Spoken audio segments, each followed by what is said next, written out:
Okay guys, welcome to the stream today. Once again guys, the amazing, wonderful people at Ratalaika Games has sent me this new release game called Nicole, which apparently is like a dating simulation game. Nicole has just entered college, and she has found herself in college, and it's not as it all seems. Apparently a few people have been abducted. We get to date a couple of guys, and maybe even the culprit who's abducting people apparently. So I'm all dressed up, all smick, got long pants, a tie, nice shirt on. I thought it was a dating simulation game, so I thought I'd look my best to improve my chances. But let's get into the game right now. Once again, guys, Ratalaika Games.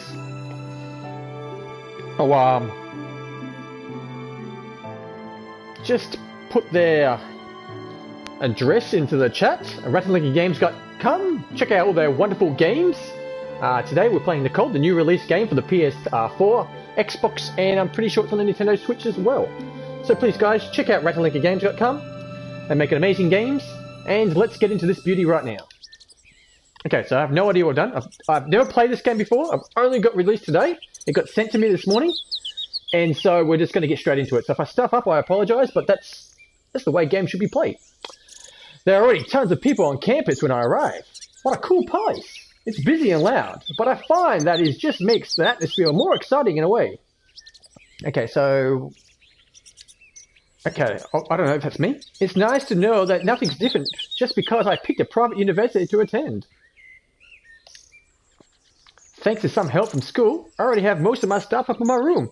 The only thing left in a single box, and it's already being hefted awkwardly around in my arms. Hey Jericho, welcome to the stream, buddy. Welcome. I hope you're doing well. We're playing a totally different game today. I really want to look around, but that can wait for later when I have more time. Obviously that's Nicole. She's looking pretty nice. I picked up my stride and I approached the dormitory, waving past other students as I go. I nearly crash into people more often than I liked, but I make sure to hastily mumble and apologize to each student who has the misfortune of getting in my way. I know I should slow down, but I can't help it. I've been waiting for this for so long. I worked really hard to get into this university, and now that I'm here, I can hardly believe it. I'm not the only one like this. All around me, I can hear people chattering. My ears picked up on the mention of local restaurants, teachers to avoid, teachers to take, popular media and melody of other topics. It's your typical school talk. And as badly as I want to just join in with someone and make some new friends, I have stuff I gotta take care of. Man, already with responsibilities. Soon, I'm in one of the halls of my dorm. Okay, so the scenery has changed. Glancing at each door number as I pass trying to find mine. I'm rooting with someone of the year, Chandra Dawn. I think that's how you pronounce it, Chandra? Yeah, I think her name was. I don't know all that much about her, but I'm hoping she'll be cool. In the worst case scenario, I'm going to have her switch rooms, but best to keep optimistic. I haven't even met her. So on the side here, we've got September 1st, which is a Sunday. We're going to university on a Sunday? God, guys. This is welcome to. This afternoon. Money, I have $50. My moral is 75. Energy, 75. I've got all the clues, zeal, all those amity, wit. Is this 1? So I'm not too sure what they are yet. Oh, music! Screen starts shaking. I gasped as I hit someone. I really someone in the hall. We collide so hard that I nearly dropped my box. But the unfortunate soul is knocked down to the ground with a pained breath. Okay, so I'm Nicole. So I say, I'm so sorry. Are you okay? I clumsily place the box down and I offer a hand out. The girl I knocked does rise to her knees, gently massaging her head. I've knocked her out almost. Oh, she's pretty and so tanned. I'm jealous. I'm always bummed when I try to do that. So this is a girl talking. We don't know her name yet. I'm fine, thanks. I must have been... Well, hasn't been paying attention. She looks up at me and smiles. She takes my hand and pulls herself up. I don't have a big box, blocking my view as an excuse. Nicole. I still should have tried to watch where I was going. I offer out a hand. Nicole. I'm Nicole, by the way. The girl says, my name is Chandra. It's nice to meet you. Wait, did you say Chandra Dawn? I start to grin at Chandra and I realize at the same time she points eagerly at me. Nicole? Is your last name Grave? Hey, Lord! Welcome to the stream, buddy! Welcome, welcome, welcome! Today, Lord, mate, we are playing a game by Ratalaika Games. Brought to you by the amazing people. They sent me this game this morning to play on my Twitch channel. I'm all dressed up, tie on, nice shirt on, long pants. It's a dating simulation. I never thought I would either. but I'm dressed up so it improves my chances. And we're getting into it. Ratalaikagames.com, guys. Check them out, check them out. Yes, that makes us roommates. It's not just a dating simulation though, it's we're gonna solve mysteries as well. Here we go, Lord. Yes, here we go, buddy. I'm secretly excited while Chandra gives me much more contained, sleepy smile. Wow, Nicole, it's nice to meet you. Same, except the whole knocking you down thing. How are you today, Lordy? How are you, buddy? Oh, that was an accident. Don't worry, I'm not mad. As if to change the subject, Chandra gesturally to the side of the hole. I can show you over to the room. I'm actually here. Have to go and pick up more stuff. But feel free to place your things wherever. Cool, thanks, Chandra. I pick up my box and back down and follow Chandra as she leads me down the hall and to the left. Mad Mikey! Where are the wings and beers? The wings and beers are in my belly, buddy. I'm quite well. Almost lost my shit yesterday because of my internet provider. Oh, really? I hate it when that happens, eh? Nothing worse. Nothing worse there, Lordy. Welcome, Mikey. Welcome. How you doing today, buddy? The second door from the end turns out to be our room. And I bit her off and I tilt off my head before I head in. Okay, there's our room, guys. It's nice and bright. Our room's pretty empty, but it's to be expected. I give an awkward attempt and a shrug as I hold the box in my arms. I guess I have the room all to myself now. I bump the door closed with my butt. Then I set the box down near where I see my other stuff. I see unfamiliar furnishings at the other side of the room. I assume they're Chandra's belongings. It's great that she's got here around the same time. I like my place, space and all, but I'm sure if I can get lonely with no one around. Got an appointment in 15 minutes, so I might have to pop. Hope you're still going in an hour's time. Oh, I should be, Mikey. I should be. Thanks for popping past and saying hi. Howdy, Mikey. Howdy, bloody doody. I have to admit, that room is pretty nice. It's kind of simple for my taste, but there's a ton of space for me to put my stuff. Yeah, I think I can get used to this room. I give a triumphant smirk as I think around with other people who didn't take me serious back in high school. A girl like me at a university like this? Everyone thought I was joking when I told them my first choice school. Some jerks even laughed at the idea. Okay, I mean, I guess I don't seem like the type of girl to be a complete brainiac. But hey, just because I'm smart doesn't mean I can try to keep up with the other things beside my studies. Like clothes? Actually, I wonder if there are sweet boutiques around here. It does take a long to log in my school's connection, despite the horror stories I've heard about college internet. It's decent. I start lining up my tabs and my favorite websites at the top of my browser. This music, oh yeah, the music's cool. It's just constant, this beating. Do do do do. Once again, Mikey, Ratalaikagames.com. New release game sent to me this morning. Please, Mikey, please check out Ratalaikagames.com. Along with my tab and my favorite belonging site of all time, the one, the only, Roller. Who the hell calls it a boutique? I don't know, Mikey. I don't know. I have the music playing going too, and I hum along to the beat of my favorite bands as I scroll through the seasonal cardigans. Where am I at? I might as well be productive. I quickly make a tab, and my university's name to a search bar. Of course, the first hit will be my school's website. Gross. I'm saving up to 15k channel points. Oh, well done, Lord. Well done, buddy. I really don't want to think about classes just yet. I scroll past and look at the other choices. Boring, boring. Hey! Oh, hey, a school newspaper. That sounds cool, and I figure maybe it's some of the info events happening at the start of the school year. Unfortunately, besides the recap or orientation, which I really do not want to remember, ever, there isn't much to read. Oh, hold the phone. Oh, what's this? Multiple disappearance mysteries continue. So guys, it's just not a dating simulation. It's all about people being abducted, and we've got to solve the mystery as well, apparently, on school campus. On school campus! It's a teen horror movie, guys! Even as I read the title of the article aloud, I can't believe this. It sounds like some silly rumor that upperclassmen made up to scare us freshmen. I want to find a game to pick that will scare the shit out of you. I've played some scary games, Lordy. Amnesia, I've played Amnesia. That wasn't scary. They said it was really, really scary, but it wasn't scary at all.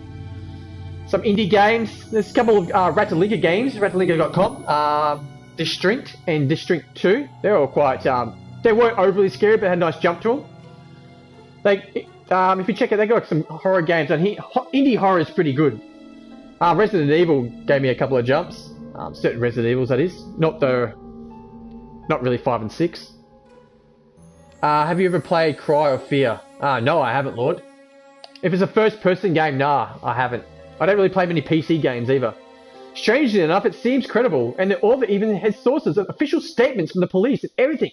How weird. 3 victims so far. Each girl went missing for around a few days before being found unconscious somewhere in town. Unable to remember a thing. Oh my god, this guy's had his ways with her. And it looks like each victim transferred out afterward. I stopped scrolling for a moment as I feel a chill run down my spine. They're so spooky. I don't get it. Can someone like that really be happening? Am I missing something? I accidentally swirl a strand of hair around my finger as I continue. She goes like, hello? This is actually kind of weird. And oh, the police think this is all work of a mysterious abductor. I finished the article soon after, but the details I read continue to stay in mind. People going missing isn't just something we can ignore. Why isn't the school doing more? Why does no one seem to care that much? Cry of Fear is an old PC horror game. It's my favourite horror game ever. I'll have to Google it later on there, Lordy. What's it called again? Cry of Fear. Cry of Fear. I'll give it a Google later on. Check it out. I like old school horror. It's just like the movies. Old school horror movies are, really good. The new style horror, it's just, meh. Doesn't really get me. Well, that's an easy answer. This is all scary as heck, plus it's way easier to leave things to the police. Yeah, I just gotta leave it to the police. Be a little careful, watch myself at night, and most importantly, study, study, study. I keep my face straight for the mere second before bursting out into laughter. Oh, maybe I can buy this stripped cardigan as my own start of the new semester present. I click on the news tab and get started on my favorite hobby, online shopping. This isn't the time to get gloomy. I have a whole year ahead of me, and maybe things aren't going to be as picture perfect as the college brochure wants me to believe. But I figure nothing is, even it really seems at first glance. It started as a mod for Half-Life, then got a standalone game way later, and it's a free on stream. Okay, I'll have to check it out. I've got a Mac though, so I don't really, a lot of games don't work on my Mac, and I don't have it boot camped or nothing like that. But I'll check it out anyway. It sounds cool. Hey, if anyone wants that, it's me. Okay, so visual novel mode. What's this? Since version 1.0, you can choose to play the game in visual novel mode. If you're only interested in the story and don't want to play the start raising, try it. Give it a try. Okay, so play with start raising gameplay or play in visual novel mode. Some trophies are related to start raising gameplay. Okay. What do you reckon? We should play a visual novel or stat raising? I reckon go with which one's which? I don't know which one's which now. Okay, so that's that. I'm guessing we got. What do you reckon, Lordy? What do you reckon, guys? Visual novel? Should we play as a visual novel? We'll give visual novel a go. It says it's a new thing to do, so we'll do that. Are you sure you want to play in visual novel mode? Yes, why not? Yes. The mystery, for each character, there are 2 different endings, depending if you solve the mystery or not. In visual novel mode, you choose at the beginning which ending you want to see. Okay. Different, guys. Okay, mystery unsolved unlocks each character's normal ending. Mystery solved unlocks each character's special ending. Oh, special. Oh, I'm going to have to solve.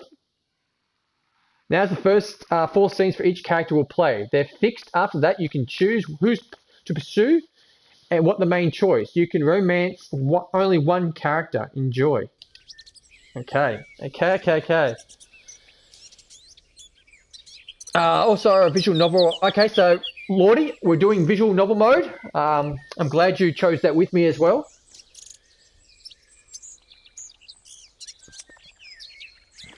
So that's where we're going, guys. So once again, guys, RatalaikaGames.com. Amazing people today have sent me this game. It just got released on the PS4, the Xbox One, and Nintendo Switch. So please, guys, check them out. It's come up on my chat member already. So there's their website. Check it out. Okay, so this isn't going as well as I thought it would. I take another look at the campus map I have pulled out of my phone, double checking to make sure I'm in the right area. Jericho is also going with visual. We're on visual right now, Jericho. Thank you for your input, buddy. Yeah, I totally am. I mean, I think I am. I have no clue. Getting to places is hard. I'm trying to find the building where my bio class is going to be held. I found other free classes, no problem, so I have no idea why I'm suddenly lost all this sense of direction. I think I've been wandering around for 20 minutes. It feels like it's been longer than that, to be honest. Whatever, I give up. I'm just going to head back to the dorm and ask Chandra if she knows. Wait, which way to the dorm again? This is so bad. Why does the biology department have to have such a confusing building layout? I'm going to be stuck here fevery. I just know it. Is this supposed to be forever? Five-ever? It's a different way of saying forever. After I never find my biology class, I'm going to be flunked out of school and become that old lady who lives in a million cats for the rest of my lives. Get out of my lawn! That lady. She throws a cat at you. The Simpsons lady with the cats.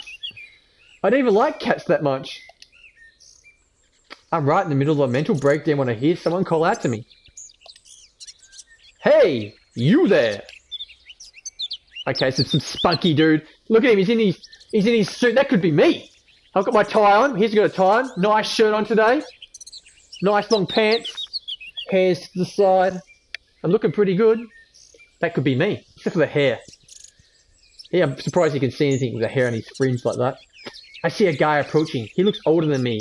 I'm with a chestnut brown hair combed neatly to the place. His dark brown eyes meet mine warmly, and he gives me a friendly smile before he begins. It's like, hey, Nicole. I'm not trying to be rude, but this has to be the third time I've seen you walk by today. Huh, what?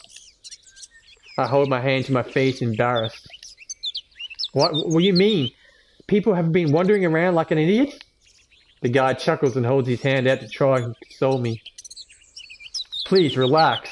I'm sure it was only me. Classes haven't started just yet, so there aren't too many people around. I'm Jeff. Jeffy boy. I'm a second year here. I'm going to take a wild guess and say you're a first year. My shoulders sag.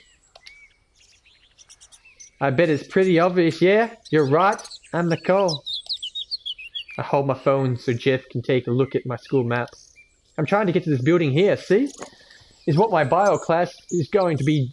I want to make sure I don't waste time trying to find it on the first day. Can you imagine if I hadn't done this first? I probably wouldn't have even made it in class in time. Jeff tucks his side of his finger between his lips and hums in a thought. Jeffy boy. Are you looking for the science lecture hall? That's a staple of life science majors. Everyone takes a class there at least once. I'm surprised you don't even know about it. I didn't show you the building when I strolled you in school of orientation. It's a big deal in this department. Really? Oh, sorry. I should have been more clear. I'm not a life science major. Pre-law. Actually, they only gave me a tour of the school law. Law of school, sorry. Jeff lets a low whistle. So you're an exact opposite to life science. Haha! Taking a class for the GE? I want to make sure I cover all my bases. I wouldn't make an accidentally miss a requirement. Ouch, that wouldn't be good. That's rather prepared of you. Nicole, I'm jealous. I wish I was like you last year. Hee hee. Well, you know, just trying to start off the game right now. I'm getting a good feeling about this Jeff guy. He's nice, polite, and without him, I'd probably still be lost with no idea where to go. Technically, I'm still right here. now, but... Hey, Jeff, could you give me a hug for favor? What? I placed my hands together clearly, but Jeff waves away my gesture. You'd have to say it. You need someone to show you the lecture hall, right? Well, you've come to the right place. If it has anything to do, it's lead the way. I know how hard it is for first years can be. Getting used to the new place can be quite challenged. He starts to walk and gestures me to follow him after. I skip over to his side and listen to Jeff as he goes on. You should be fine, though. If you remember where the landmarks are, like the library or the cafeteria, you make your way around the campus easy enough. Jeff speaks as slowly to start to find confidence in his words. I'm really lucky to have bumped into him. Maybe he can show me the ropes to this place. For now, he just shows me the route to the lecture hall, making small talk about the way. It's pleasant, nothing too gripping. He just asks questions where I was saying, what other classes I'm taking, the basics. Okay, so now we're in the hall by the looks of it. Okay, when we eventually reach the lecture hall, I can barely believe it. I know I've passed this area at least once. Man, I'm so close, I didn't even realize.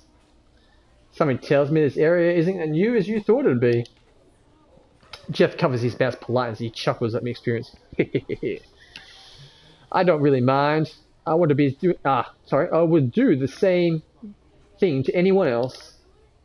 I totally walked past this place. Oh, at least I know where it is now. Thanks, Jeff. I totally owe you one. It wasn't any trouble. I couldn't leave you wandering alone like that. Jeff leans forward excitedly and gestures over to the doors. Want to head and check it out? It's nothing revelatory, but I personally think the inside is very snazzy. He seems so excited by the idea that I'm drawn in as well. And I agree, and taking a look inside wouldn't hurt. Just right when he says the inside isn't anything special. But I have to admit, that's this nicely made building. I think it's because it's so modern. The seats don't look creaky, and the floor looks presentable. What do you think? A great place to learn, right?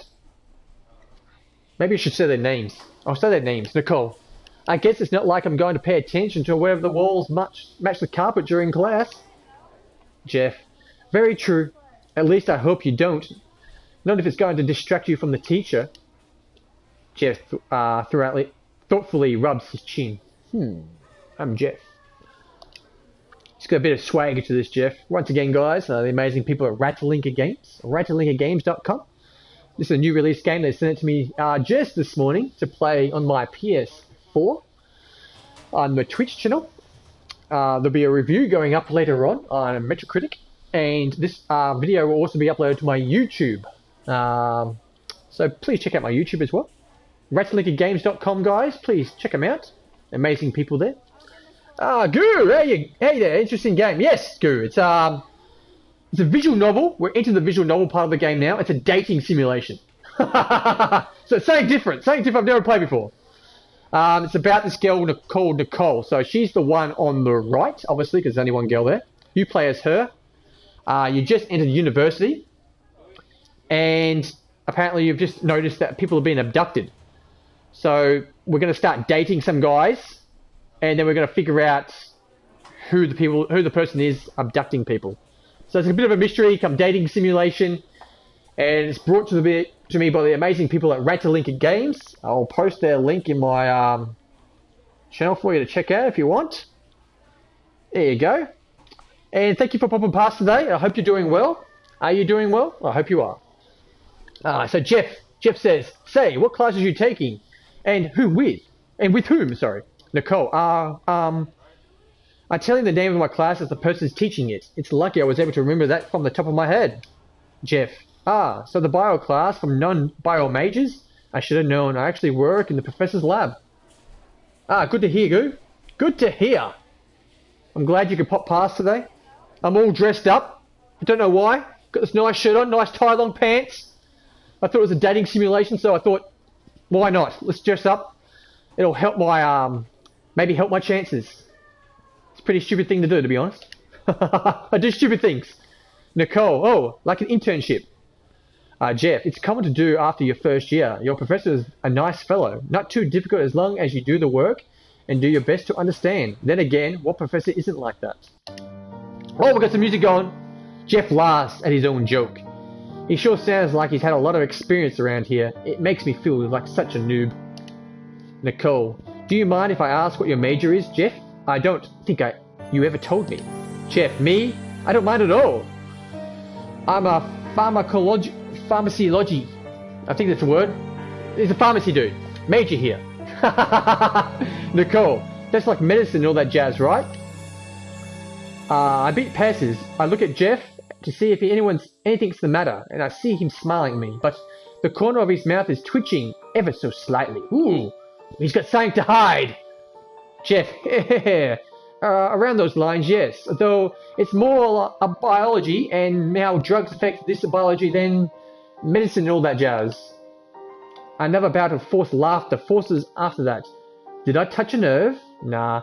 I must be imagining it. But, pharmacology seems like a type of study that's super complicated. It sounds interesting? It sounds hard. What do you reckon? Interesting.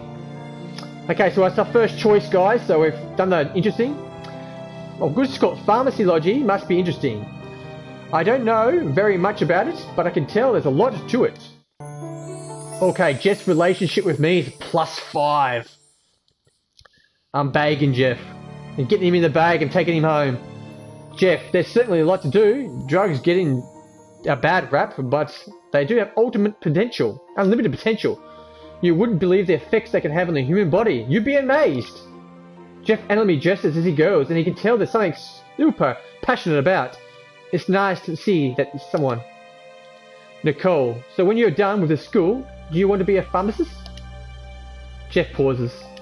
Jeff, something like that. I'm still trying to figure it out. You know how it is. Nicole, yeah, I hear you. I know I want to go into law, but there's so much I can do with it. I figure something will come with me during my four first years. Jeff, you could always switch a major to pharmacology, like mine. A quick eyebrow and give Jeff a side eye. Nicole, science isn't really my thing. I mean, it's cool, like I said, but I don't know if I want to make a career out of it. Jeff, but you said you thought it seemed interesting. You're contradicting yourself. Jeff, oh no, we're in the deep bad books with Jeff now. He's conned on to us. Jeff furrows his eyebrows and glowers at me. Is he pissed at me? I know he's telling the truth, but it's not like I made some lifetime commitment. Jeff, only kidding, of course. Jeff faces relaxes back into the kludge smile. I blink a few times, thoroughly phased. Let's get a drink, guys. Won't be a second.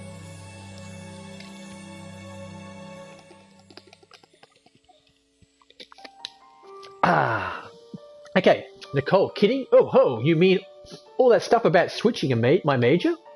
Jeff, yes, that's it. Why do I force you to do something you didn't want to? That wouldn't be very nice of me. Nicole, yeah, you're right. You really had me going. Man, I thought he was very serious the entire time. Jeff, anyway, I think I stayed here long enough, don't you think? Let me lead you back to your dorm. Nicole, you don't have to do all that. For my sake, I can manage. Jeff, are you sure? Nicole, no, not really.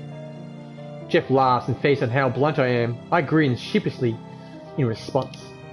Nicole, seriously, if it's going to be out of your way, I'll be fine. I don't want to bother you. Jeff, Nicole, trust me, it's not a bother. Jeff winks as he holds the door open for me. There you going, girl. Jeff, let's go. I'll show you a shortcut. Reluctantly, I smile and head out the door. Open the door. I'm not trying to be ungrateful, but I feel bad for Drake and Jeff into helping me like this. I'm sure he has better stuff to do than lead some girl around. I think Jeff fancies you, Nicole. However, true to his word, Jeff shows me how to get to the lecture hall all the way back to the dorm, and it's shorter than I thought. Man, I must have wasted so much time. Jeff, and voila, here we go. Jeff sweeps an arm around him and gestures at the dorm building like an amusement park attraction. Nicole, thank you so much, Jeff. That was some shortcut. Jeff, when it comes to life science department, I know all there is. I'm usually around these parts. so if you ever see me, don't be afraid to say hi. Jeff, there's something I need to take care of, so I'm off for now. It was certainly a pleasure meeting you, Nicole. Same to you, Jeff. Thanks again. See you. Okay, so Jeff's bailed. Okay, I wave goodbye to Jeff until he's long gone. Then I turn my heel back into my dorm. Man, meeting him was such a lucky break. I can already tell he's an awesome guy, and who knows, maybe I'll be running to him again sometime soon.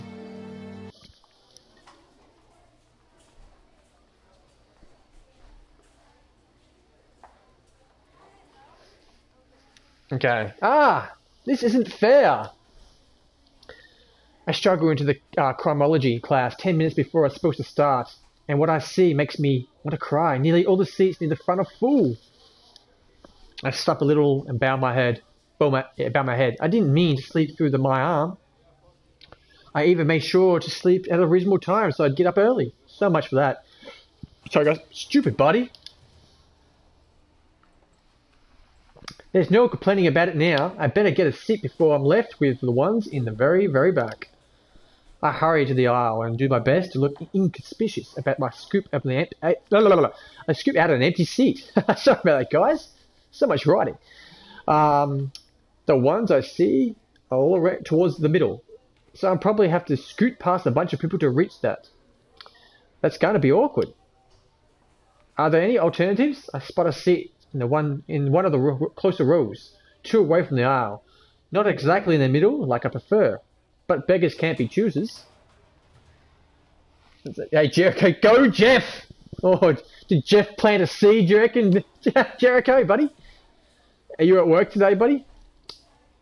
I'm gonna have to get past 2 guys sitting in the way, though I clutch my bag to the side and give him a nervous smile.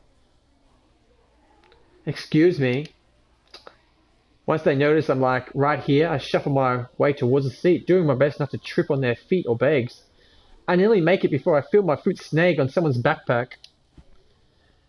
Reflexively, I spin and look over my shoulder, and I feel my shoulder bag whack into someone. Oh, she's clumsy as hell, this Nicole. Oh no! That sounded like a really hard whack. Okay, so we got this fella here. He's like the complete opposite to Jeff. His hair's messy. He's wearing a hoodie. You know, he's more like the... I'm a mosquito type. My would-be neighbor for a class rubs his head while his friend next to him laughs at his expense. I hold my hands out apologetically, unsure of what to say. Nicole. Oh gosh, sorry. The guy I hit growls and grits his teeth, but the expression smoothes out his tight-lipped line. Okay, so his neighbor. And a problem, miss. Just watch your step next time. He sounds forced and weird. Well, I mean, like, different. He sounds different. Like he has some sort of accent. So we're trying to give him an accent, you reckon, guys? What do you reckon? What do you reckon, peoples? As I settle into my seat, keeping my bag in my lap, I sneak another look at this guy right beside me. His hair is a sandy blonde. A wavy like he's just been caught a breeze outside. His eyes are also really like a shade of brown. I think they call it a particular colour, hazel. Eavesdropping on the conversation gives me a chance to listen for his accent, but I hear and his friend are speaking so quietly that I can't really catch it. I'm soon cut off as the teacher begins with the lecture. Oh well, it wasn't that important. I was only curious. Lecture goes along in the normal place as I forget about paying attention to the guy next to me. Soon enough, the teacher dismisses us, and the classroom is sent roaring with the sound of hundreds of students packing their bags at once. The people next to me are freakishly fast. Not the guy and his friend to my left, but the ones to the right. Man, can't they just leave from the side? I can see them waiting for me in the corner of my eye, and it's like pressure is on. I save a moment on my laptop, shut it, close it, then stuff it in my bag.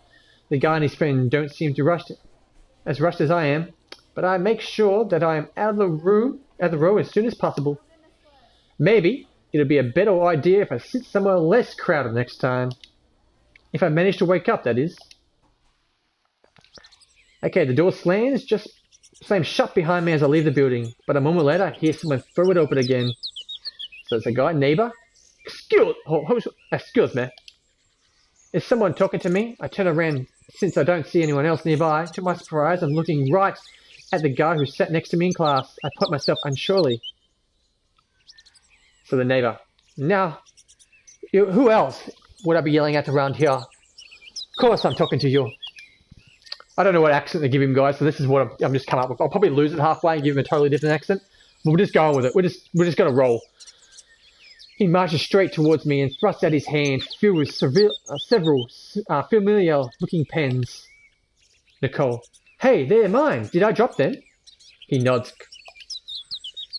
Neighbor, you left them behind. I didn't notice till you were long gone, so I figured I'd try to get them back to you. Nicole. Oh, thanks.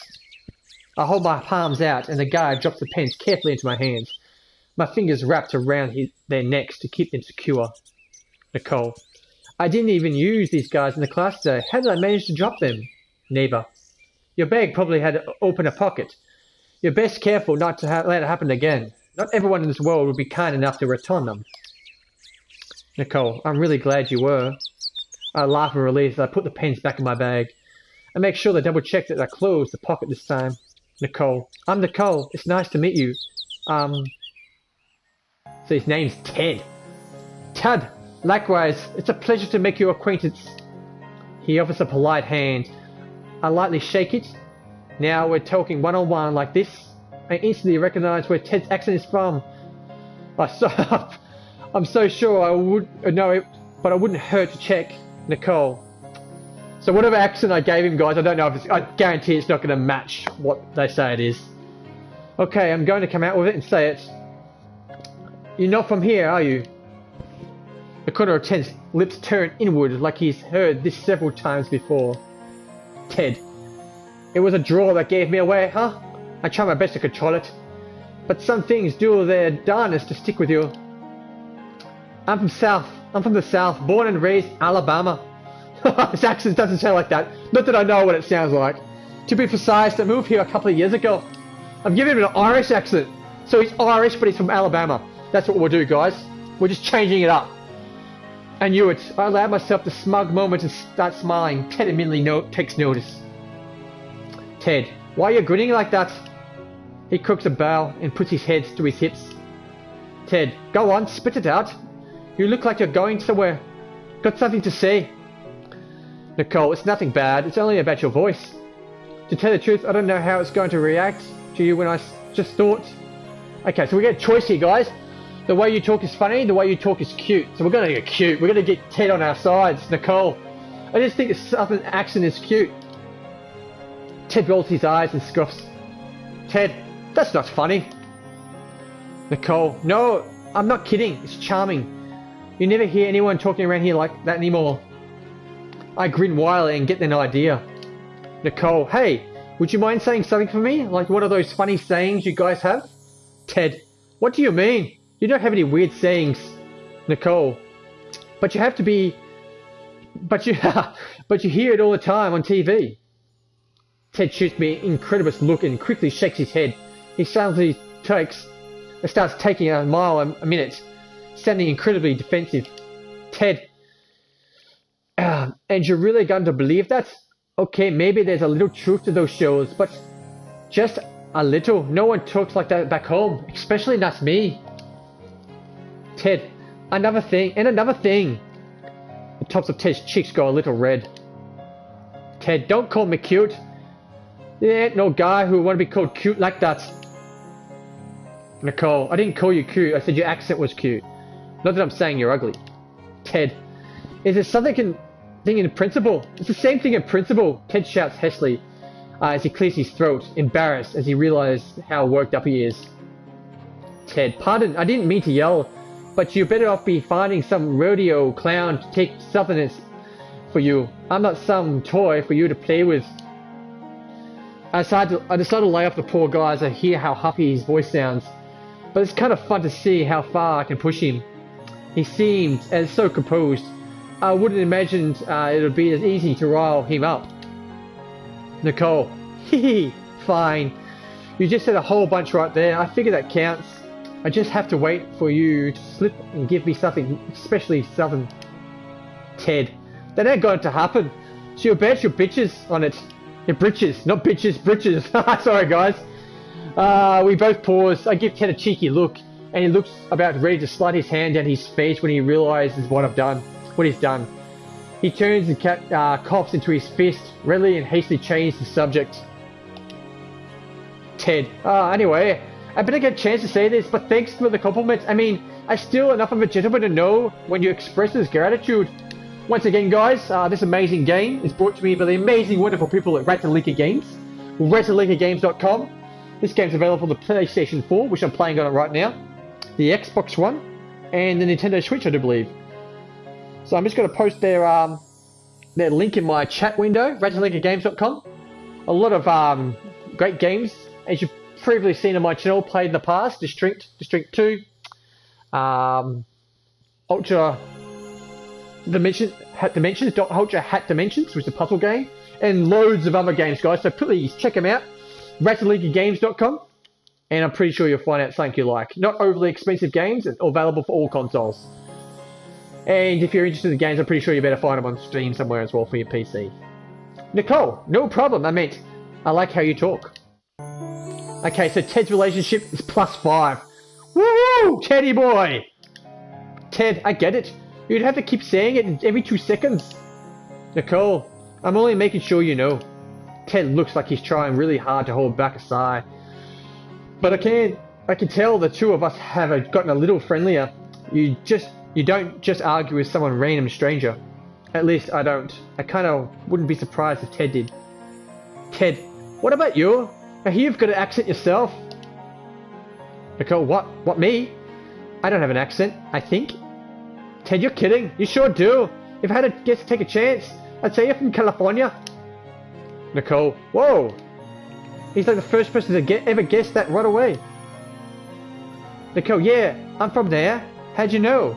Does it really come out in the way I talk? Ted, I learned it earlier.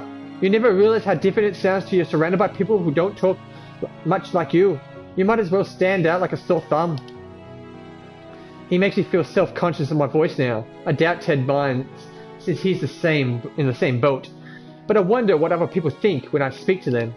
Maybe it's just Ted who's got a good at pointing out the sort of thing. Let's tell himself that. Ted, if you don't mind me asking, why choose a school all the way out in Florida? It's a nice place and all, but it's far. Nicole, it was a pretty long plane ride for sure. This school has an awesome pre-law program. I got some financial aid to help pay for it, so money isn't much of an issue besides the usual stuff. Nicole, see, I want to become a lawyer. To do that, I'm going to have to study under some of the best people. Well, okay, I don't have to, but I want to. Ted thumbs approval. Sorry guys, won't be a second.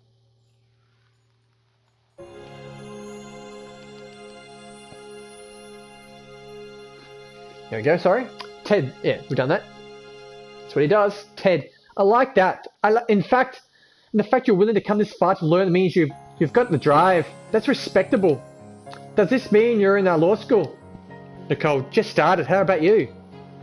Ted, phone call guys. Won't be a second. Apologise for the phone call. So I don't know what that is. That's a safe spot. Back in a second.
Okay, guys, sorry about that. I apologise.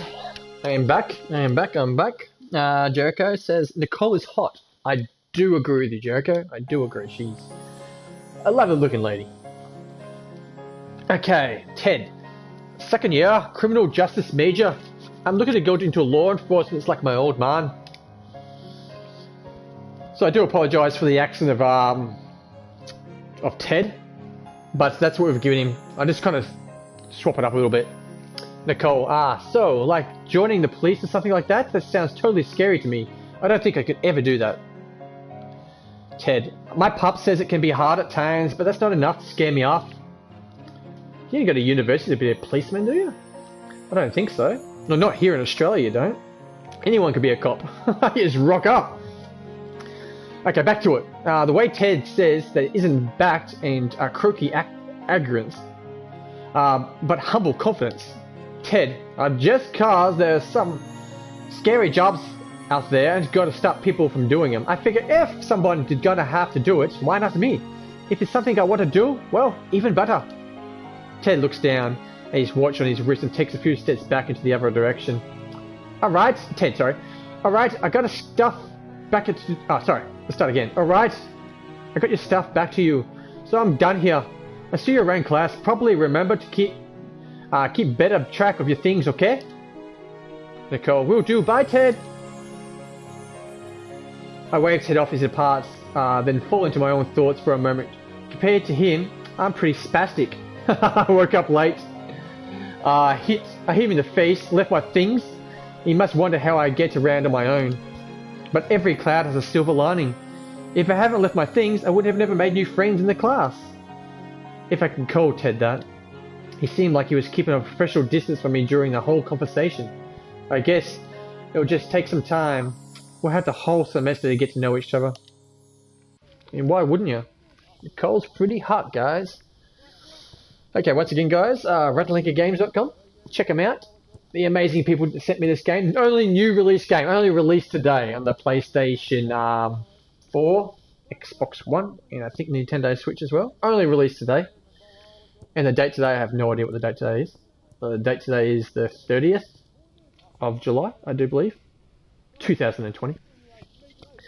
So it only got released today. So in the background we can hear obviously some football guy, some coach yelling at something. And once again, RatalaikaGames.com. Check them out. I looked down at my phone and a quirk and eyebrow out the words I just jotted down in my notes. Nicole. Okay, so I'm at the football field.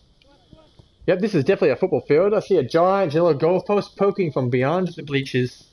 What I don't see is Chandra, and this is where she told me to go. She has cheerleading practice today, but somehow she's forgot her special cheerleading shoes in our room. So being the wonderful, awesome room that I am, I offered to bring them to her. But her directions are so confusing. I wrote them out on my phone, but I didn't realize how complicated they were until I had to start following them. Oh, girl directions. I should have known. Well, I made it this far. And if movies and television are telling the truth, I should find the locker rooms somewhere close. That's what should be, I think. A brief glance around, and I see some kind of building nearby. I don't even have a better guess as to where the locker rooms could be. So I figure they must be it. Even if it isn't, I could at least find someone in the directions, someone to ask for directions, sorry. Maybe I'll even find Chandra somewhere in there. Either that, or I'm terribly lost. I push the possibility to the back of my mind and head over. The inside of the building is all white walls and blue doors of our school colours. When I spot football posters all over the walls, it looks promising that there's some sort of sports facility. But there's like no direction or anything here. How do I expect people like me to find their way around? I really have to find Chandra before her practice starts and she leaves.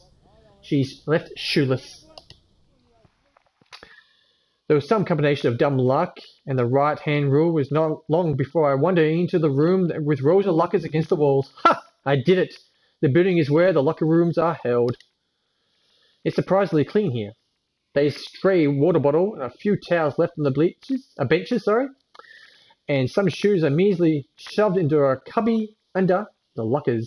But it's not like the stuff's littered on the floor. Wait! I take a better look at the shoes in the cubbies. Those look like guy shoes. Oh no. But that doesn't mean, before I have a chance to finish, that some guy walks into my view. All the blood drains from my face as I see him. Ha ha ha ha ha! Okay, so we got some blonde jock now. He's the other dude that we're... So I'm pretty sure there's 4 guys in this this story. So 4 guys that are gonna be like in Nicole's world. He's a tall guy with messy blonde hair and sharp blue eyes. Pretty boy, we'll call him. Pretty boy. That widen as soon as you see him. In his hands is a carrying one football jersey. And the only thing covering his top is a pair of shoulder pads. Really? He's wearing a shirt! Which still leaves his abs deliciously in view. Okay, I should have shared. Shouldn't stare. Okay, I shouldn't even be here with a nearly shirtless guy. I fail to find words, start stuttering like a moron before turning and running out of the locker room. I press myself flat against the nearby wall and nearly sink to the floor. Oh man, this was so embarrassing. My head pops up as soon as the footsteps. Please don't tell me. He's got a shirt on now. Football player. Yo. Hesitantly, I look up to meet the blue eyes of the guy before. Thankfully, he's wearing his jersey now. I see the number 9 printed on his chest. What does he want? Can he leave me to die in embarrassment and peace? Nicole. Hi. I quickly try to shrug off the awkward situation to give him sleepless spin. Nicole. I'm really sorry about that. Football player. It's cool. I think you agree. I got nothing to be ashamed of. Oh man, this guy is just doing my head in already. The guy smirks cockily and swaggers a little closer. Football player, so what do you think? Nicole, huh? The smirk smooths out something a bit more suggestive. Football player, you like what you saw? Nicole, oh. It hits me a second later. Wait, are you serious? The guy gestures to his chest like a fine piece of art on display. Oh, what a knob! What a knob! Football player, hey. I work hard for this body. I think it deserves a little appreciation for it sometimes. Nicole. Still, that is really something you should be asking someone you barely know. Kinda desperate. Football player. Says the girl who just scoping out the boys' locker room. I grumble and ball up my fists. Nicole. That was an accident. It's not like I did it on purpose. Football player. Accident, huh? So you're a lady perv and blind? Kind of a oxymoron. The guy leans against the wall, and it's only that I notice the plaque that says men's locker room. He knocks it with his back of his knuckles victoriously, like that. Smart ass he is, this guy. Don't like him already.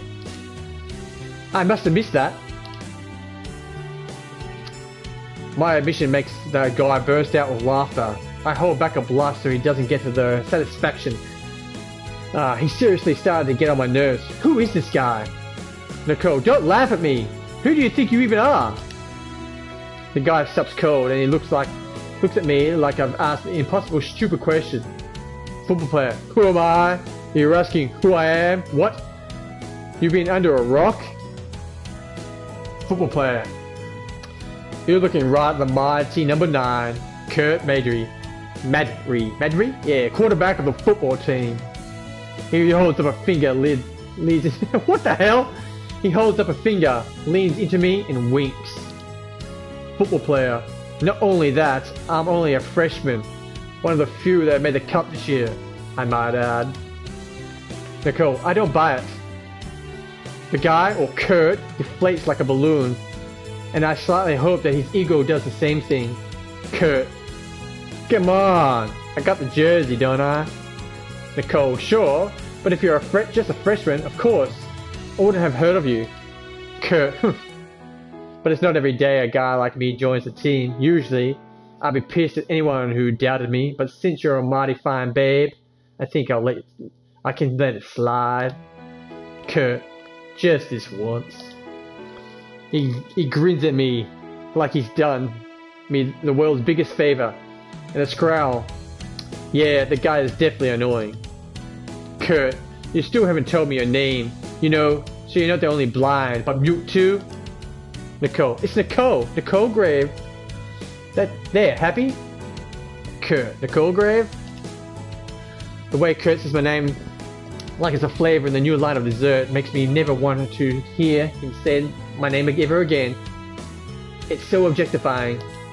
Kurt. Alright, Grave. If you weren't trying to peek on the football team, what were you doing here in the first place? I roll my eyes. Grave. We're not in the army. Nicole. I'm trying to find my friend. She's out in the cheerleading squad, but she's got something. I'm trying to get it back to her. Kurt. That's it? Easy. The cheerleaders are at the practice field, straight north of here. You can't miss it. Nicole. Oh, thanks. It totally sounds forced, but I have to give him credit where the credit is due, even if this Kurt is doing his best to push my buttons. Kurt. Ha ha ha ha. No problem. You're lucky I have here to save your ass. Yes, whatever you have done without you. I make sure my sarcasm isn't lost on him before walking away. Unable to stand Kurt's presence for a second longer, however, I don't get too far before I hear him yell after me. Kurt. Hey, wait! Nicole. Oh, what? I look over my shoulder and see Kurt give me another suggestive grin. Kurt, you didn't ask my question before. Nicole. Question? Oh, you mean if I liked what I saw? Kurt. You can tell it to me straight. I'm used to the ladies loving the guns. Kurt brings both arms up to flex. Oh fuck, where's this going? Not only to lie, but Kurt does have a nice body for sure. But do I really want to fight his ego even more? You think that's all it's going to take to impress me?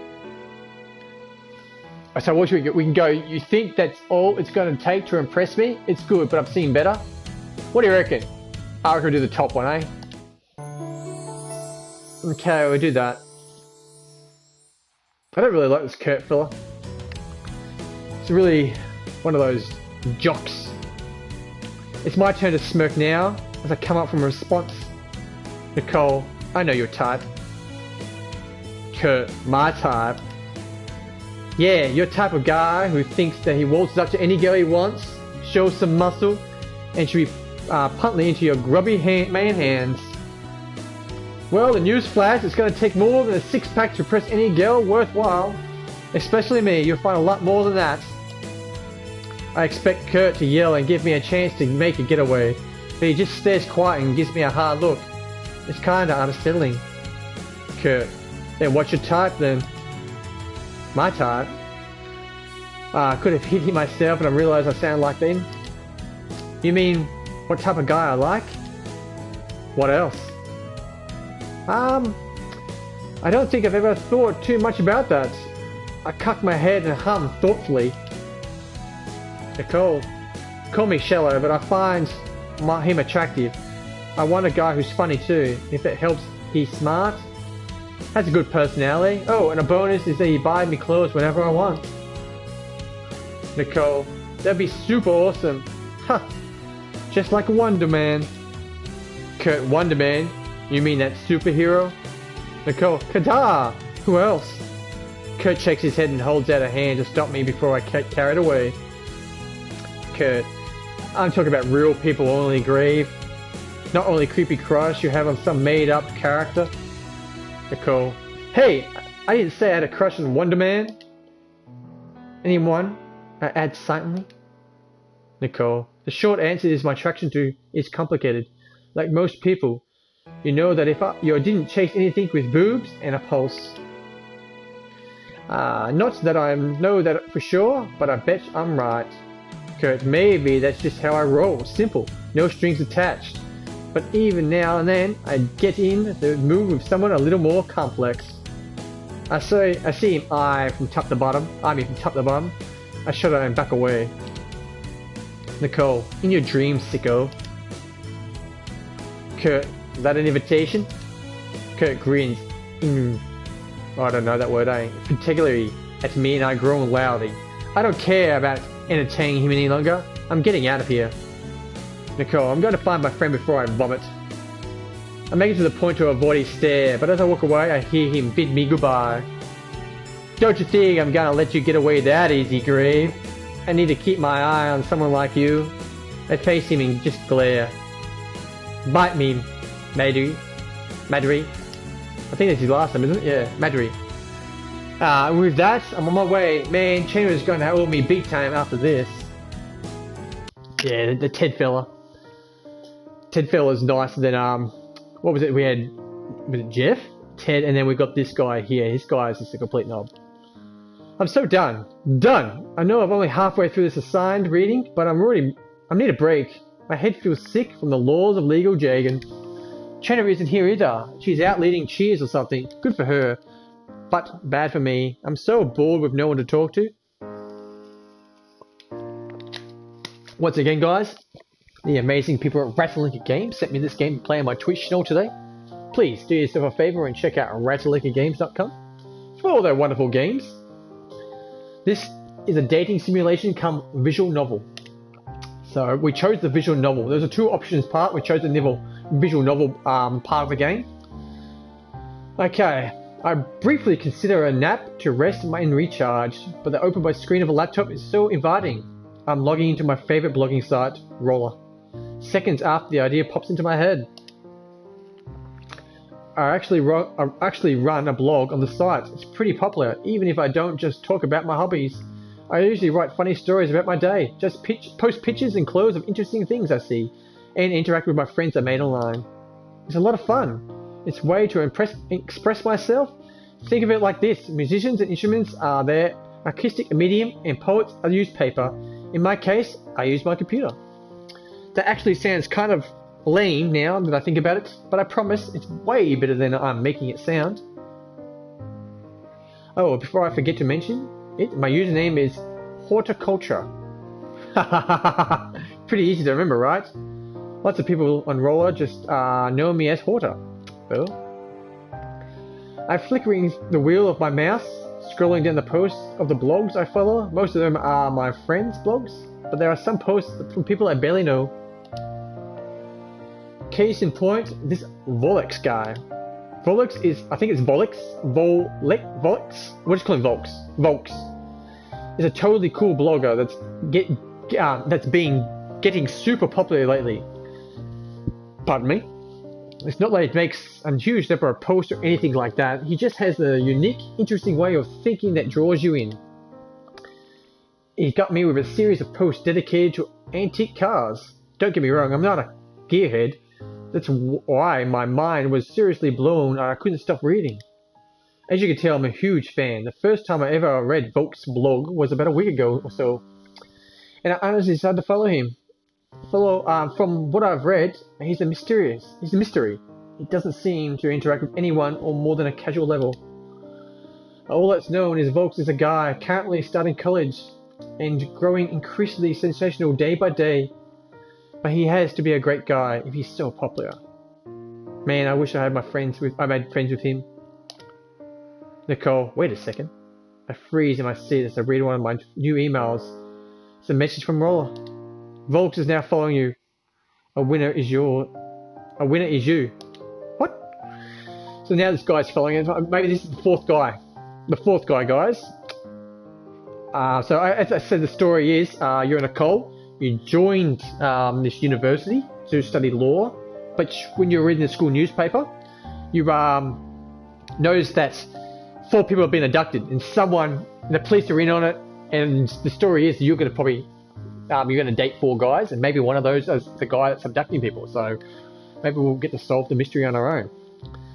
I'm about to read a leap from my seat. Seriously, I grab my chest, and the wildest grin stretches my face.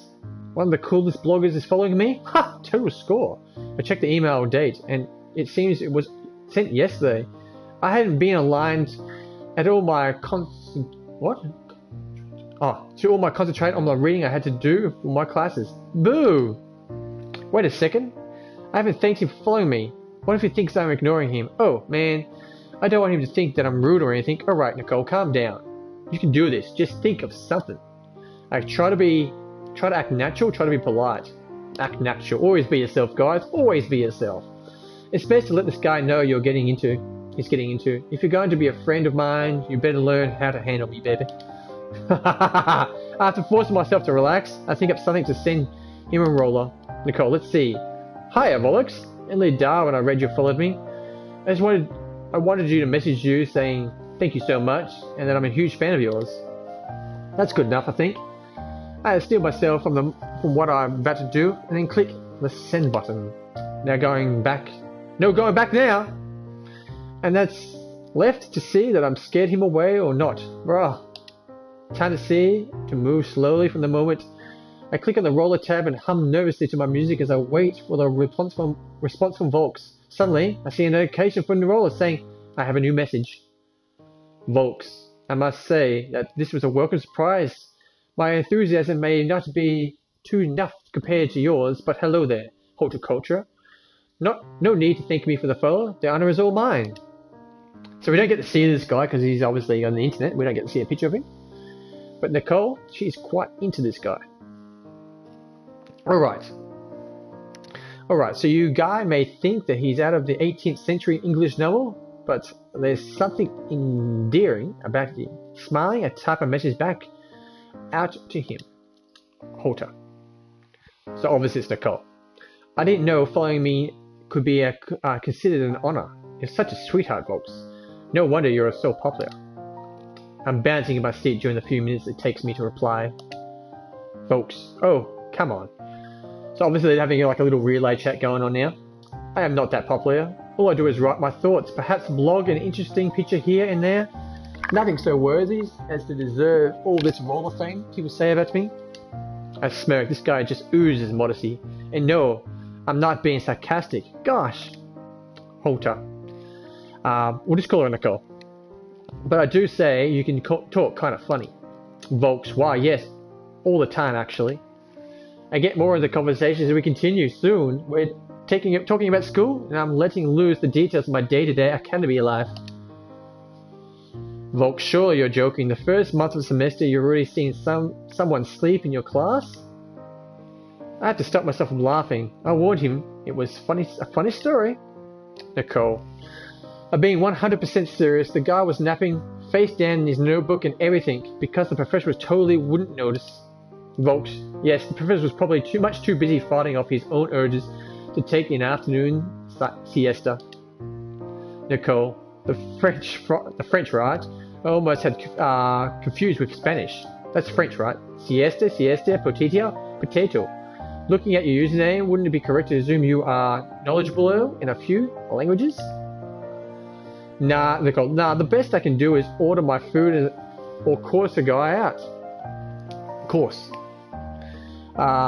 If you're looking at the bathroom, you'd have to ask another girl to help you. Folks, I'll have to make do. Such promising friend cannot be so easily disposed. Nicole, friends, he says, catch me, I'm zooming. Folks, I'm afraid we have to place your fainting spell on hold for a moment. I've been neglecting some assignments, and while I don't regret it now, I spent my time. I regret my terrible grade if I don't finish. I lean back in my chair and sigh. It was fun while it lasted. I do have the reading assignment to do. Nicole, I still have some stuff to read too, but I should be free tomorrow. I'll hit you up when I'm free, folks. I bite my lip and hope not to forward to suggest. We seem to have good conversation going. I assume I get his next message. Apparently, he thought so as well. Folks, I would definitely enjoy that, much like I enjoyed speaking to you this evening. I'm glad I made this wise decision to follow you. I read the words once more, and I know I'm beaming by the time I'm done. Nicole, want to hear another funny story? I'm stoked you did too. Okay, she's buzzing this Volks guy. Changes back from to get back into the room. I'm actually kind of grateful since today has got me beat. Nap time. I shrug my shoulder bag off into the floor, kick off my shoes, then fall face first onto my mattress. It's so comfy. I really need this. I drift off, hugging my pillow under my chin, and it's like nothing can ruin this for me now.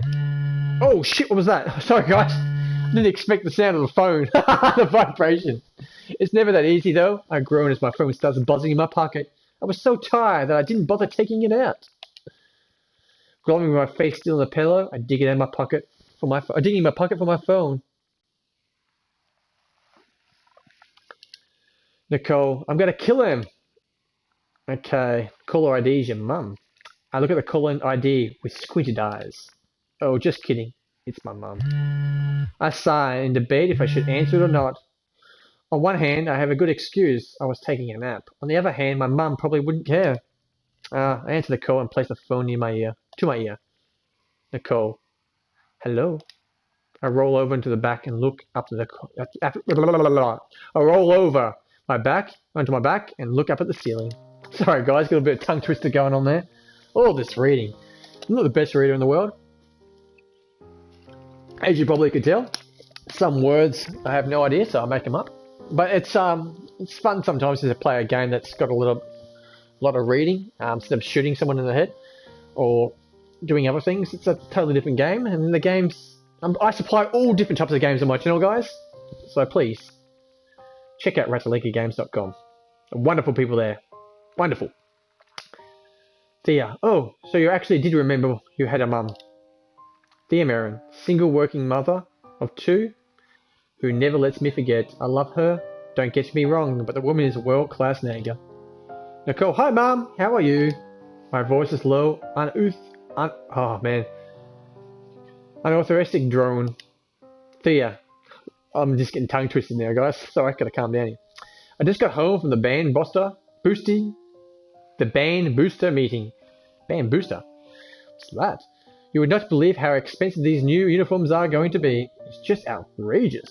Nicole, aren't they? Like fundraising for what? Thea, not enough apparently. They want us to sell cookie dough now. What do you think they are, Mrs. Pleens? I hear my mum groan in the telephone receiver as she finishes complaining. How are you? Oh no, that was Celeb. Already misses you, by the way. Don't tell him I told you. What's that? I know how to pronounce that name, but I can't. I'm lost. I sit up and then cradle my phone to my face. I always was close to my little brother. Calab? I know how to pronounce it, but I don't. It's lost me. I'll call him Clab. I have no idea now. Yeah, you enjoying yourself, Jericho? I thought you would be, buddy. Yeah. Thankfully, we didn't have that typical brother-sister relationship where they annoyed the heck out of me. I actually miss him a whole bunch right now. Is it Slab? Can't pronounce it. Shit. Oh, but I know it. I've heard it before. Tell him I miss him too. And I'm doing fine. Classes are different. Like there's no homework. Pretty weird. I told you that would happen. When you're entered college, honey. It's got to be much different from here and out. Yeah, I know, Mom. Gosh, I can handle it. Fine. It wasn't your academy performance I was worried about anyway. There's a weird pause on the other line, like my mum's thinking about on how to word something. That's not normal. My mum's the type of person who just blurts the first thing that comes to her mind. We're pretty similar that way. There has been disappearance around the school, haven't there? 3 girls have gone missing. Oh, that's why she's all anxious sounding now. Yeah, I guess. They all showed up eventually. But they did go missing. Don't be flipped out about it, Nicole. Mom, I'm not like people who went missing. Whatever. But if you start worrying about this, I'm going to be worrying all the time. Just relax. They haven't been in your business for a while now. Just take care of yourself, Nicole. I don't want you to get a call from some police about how you've been missing for 72 hours. Heh, don't scare me like that. I shudder out of thought and sit upright, legs crossed. I hug the pillow tightly to my chest. I'll be okay, Mum. I'm a good girl. Go to sleep on time, blah blah blah. If it comes down to it, I can just use those maneuvers Dad taught me. Mum sounds less enthused. Did your father call you after he dropped you off? Your father, my mum says it was like talking to a garbage man. Oh, the guy who works at the financial building and takes my money for tuition? No. But he must be busy doing dad things, whatever they are. If he doesn't call you soon, he's going to be in trouble with me. Yikes! I hope for the sake my dad calls me soon.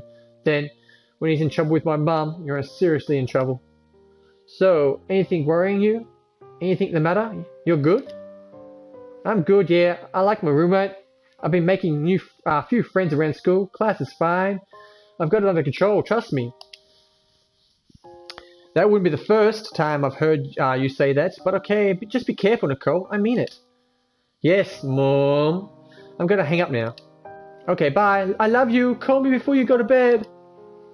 Will do. Love you too. Bye. I quickly hang up the call and drop my phone to my side. Man, my mom can be such a worrywart sometimes. I guess I understand. Disappearance and anything to make light of. Like she said, but all the time I do that what I'm supposed to do. There's no way I'm going to be caught up in that. I close my eyes and turn over to my side, hugging the throw pillow even tighter as I try to fall back asleep. I guess it wouldn't hurt to be a little extra careful. Okay. This is the building my professor mentioned, I think. I'm standing outside of a tall school building, one of the newer ones. Judging by their appearance, apparently my professor's lab is located inside, somewhere. I'm going to have this thing where I get to know my teachers as soon as possible. It was super easy in high school, and my teachers there said it was a good habit to take with me to college. But apparently, you can go to talk to your professor wherever you want. You have to wait for this thing called office hours to go to talk to them. I was able to meet my other 3 teachers, but my bio professor apparently has some weird meeting to go to. So after asking, well, pestering through emails him about talking, he agreed to meet with me. The only catch is that I have to swing by his lab instead of this office. I guess he works during the time. I'm pretty nice of him to meet me, even though he's busy. Let's hope their professor doesn't start getting some ill feelings about her professor. Starts, hello, professor. Maybe all those emails have something to do with it. I have a room number in his lab, so finding this matter of following directions of the lobby map. After a few flights of stairs and some numbers on the halls, I finally have reached what has to be my professor's lab. Quietly, I slide the door open and peek my head inside. Okay, so a couple of things. What the hell? Quietly, I slide. Okay, so that just kind of went back. I must have pressed a back button. Sorry, guys. Didn't mean that. Wow, it's really clean in here. Black surface lab stations all lined down the middle of the room, and on the right are 2 fume hoods with different coloured knobs. I feel like a fish out of water here. I don't know what anything is. 2 students with lab coats and goggles are working on lab stations. A girl happens to look over when I walk in. She makes a face like a wet dog just coming out of a rain, and I'm not wanted or something. Lab assistant, can I help you? Obviously, she's talking to me. No, oh yeah, I was looking for Professor Garver. Is he right now? He stepped out for a bit. He needed something for his lab storage downstairs. Sorry guys, just thought I heard something. The girl gives me a look from head to toe. Who are you exactly? Pardon me, Jeff. She's one of Garver's classes. Okay, we're back with Jeffy Boy. Jeffy Boy's coming back in the situation. To my surprise, I see Jeff stepping up to greet me. His goggles pushed to his hair. He gives me a small wave and a smile as we lock eyes. He did say that he had a position in his lab. Now that I think about it, it might be a while, so if you don't mind, I can take care of you while you wait. He looks like his fellow lab worker and tilts his head. No problem with that, right? Just make sure she follows lab safety rules, Jeff. She leaves it at the returns to work to her work. Geez, I know I'm not some sort of sciencey person, but come on. What does she mean by lab safety rules? Jeff lowers his goggles over his eyes and taps the sides of his gloved hands. You're going to need one of these, a lab coat, and some gloves too. He takes a look down at my feet, and those shoes are closed-toe. Nice, but put on what I've told you, and you'll be okay. Now, meet me back at the station where we're done. Jeff gestures back to his lab, bringing to my attention a rack hanging up in his lab coats. Then heads back to whatever experiment he was doing before I interrupted the piece. Okay, so I'm all dressed up. Got my goggles on yet though. I'm looking pretty fine. None of these lab coats are flattering, so I pick a medium-sized one and shrug it on eagerly. I never had a chance to wear one of these before, and there's just something about putting a lab coat on that makes you feel smart. After that, I snag a pair of lab goggles and gloves from the side of the head over to Jeff. Okay, we've got the goggles on, more like glasses. He's in the middle of overlooking a pair of beakers, So I take the opportunity to pull my goggles over my eyes. The elastic band snaps snugly around the back of my head. So how do I look? Jeff looks up from his station and gives me a glance. I strike a little pose to my lab coat and goggles, grinning. Perfect. You look like lab ready. Yay! Okay, so what are we doing here? His lab station is merely a beakers, test tubes, I don't know this, and various liquids already being heated in a hot plate. I take the opportunity to slip on some latex glove at the sides. I wouldn't want to get on with my hands. I'm preparing to analyze chemical compositions. One of the main things to do in this lab is study the chemical constituents of soil, plants, water, and other materials. It's not exactly pharmacology, but it does have chemicals. Jeff loses as his voice takes on his excitement, intelligence tone. I vaguely remember him sounding like this the last time we talked about chemicals. Nicole, so like you just studied, what kind of chemicals are you? What things? Jeff's smile hitches up in the corner. Ha ha ha ha! That was a good one, Nicole. Putting in a stupidity like that, you're funny. He forces a few more laughs under his breath as he turns back to his experiment. I was actually serious though, and waited. Did he just insult me?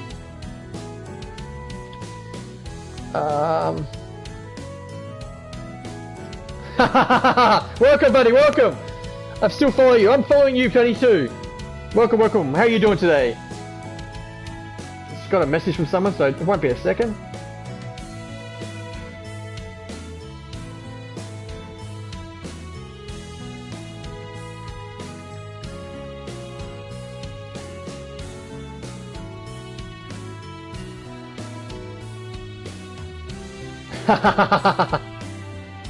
Tinatron, welcome to the stream, buddy. Today we're playing a dating kind of visual novel sim. It's called Nicole. It was sent to me by Ratalaika Games, who only just got released today, so I'm playing it on my Twitch channel. They wanted me to play on my Twitch channel today, so I'll quickly I'll link it to their channel, ratalaikagames.com. They make a lot of indie games and ported to console. So this is available for the PlayStation 4, which I'm playing it on today.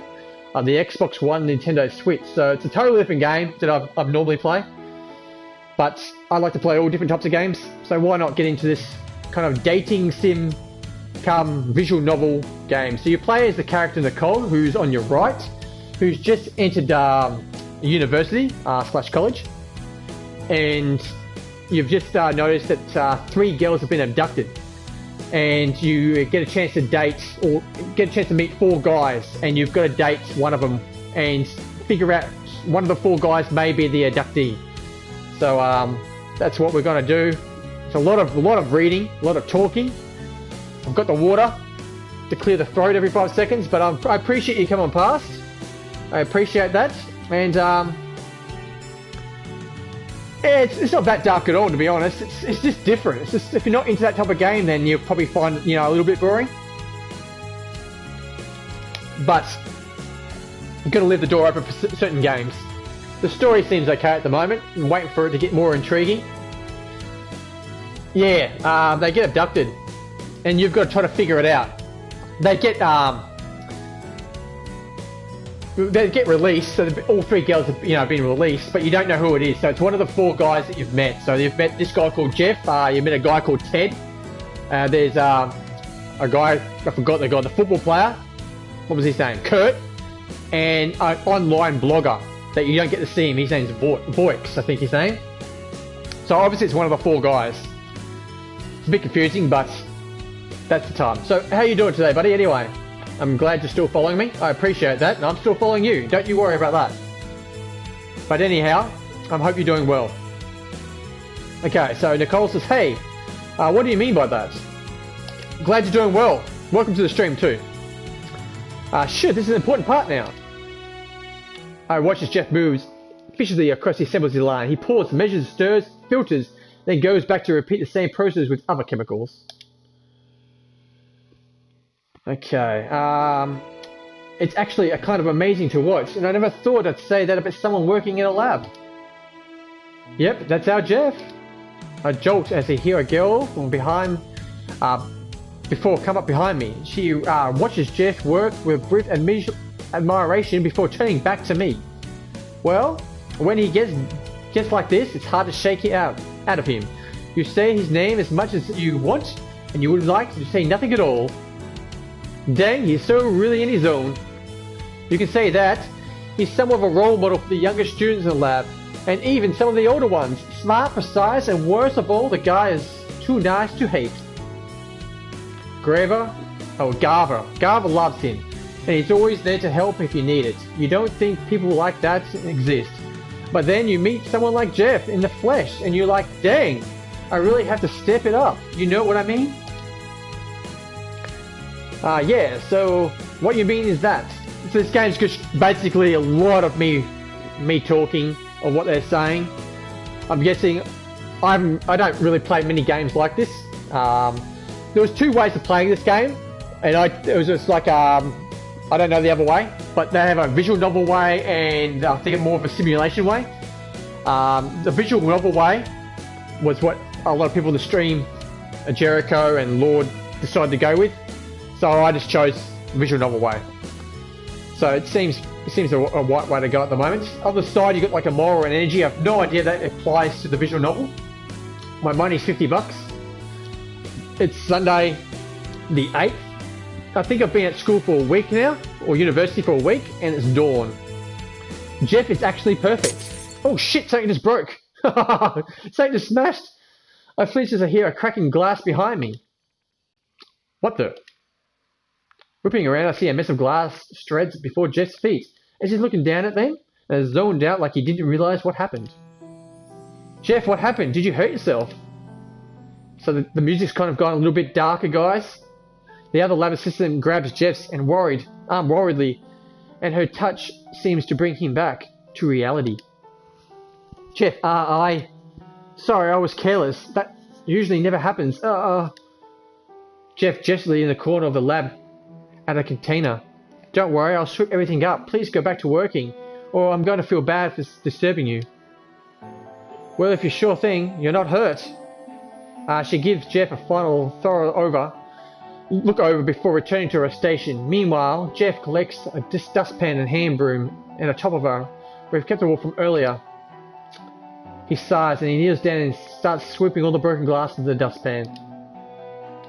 At least there wasn't any chemical into his test tube I dropped. Jeff, are you sure nothing happened? Of course, Nicole. I was just careless, it's all. Sucks. That's how it is, I guess. Oh, right. Like I'm going to believe you.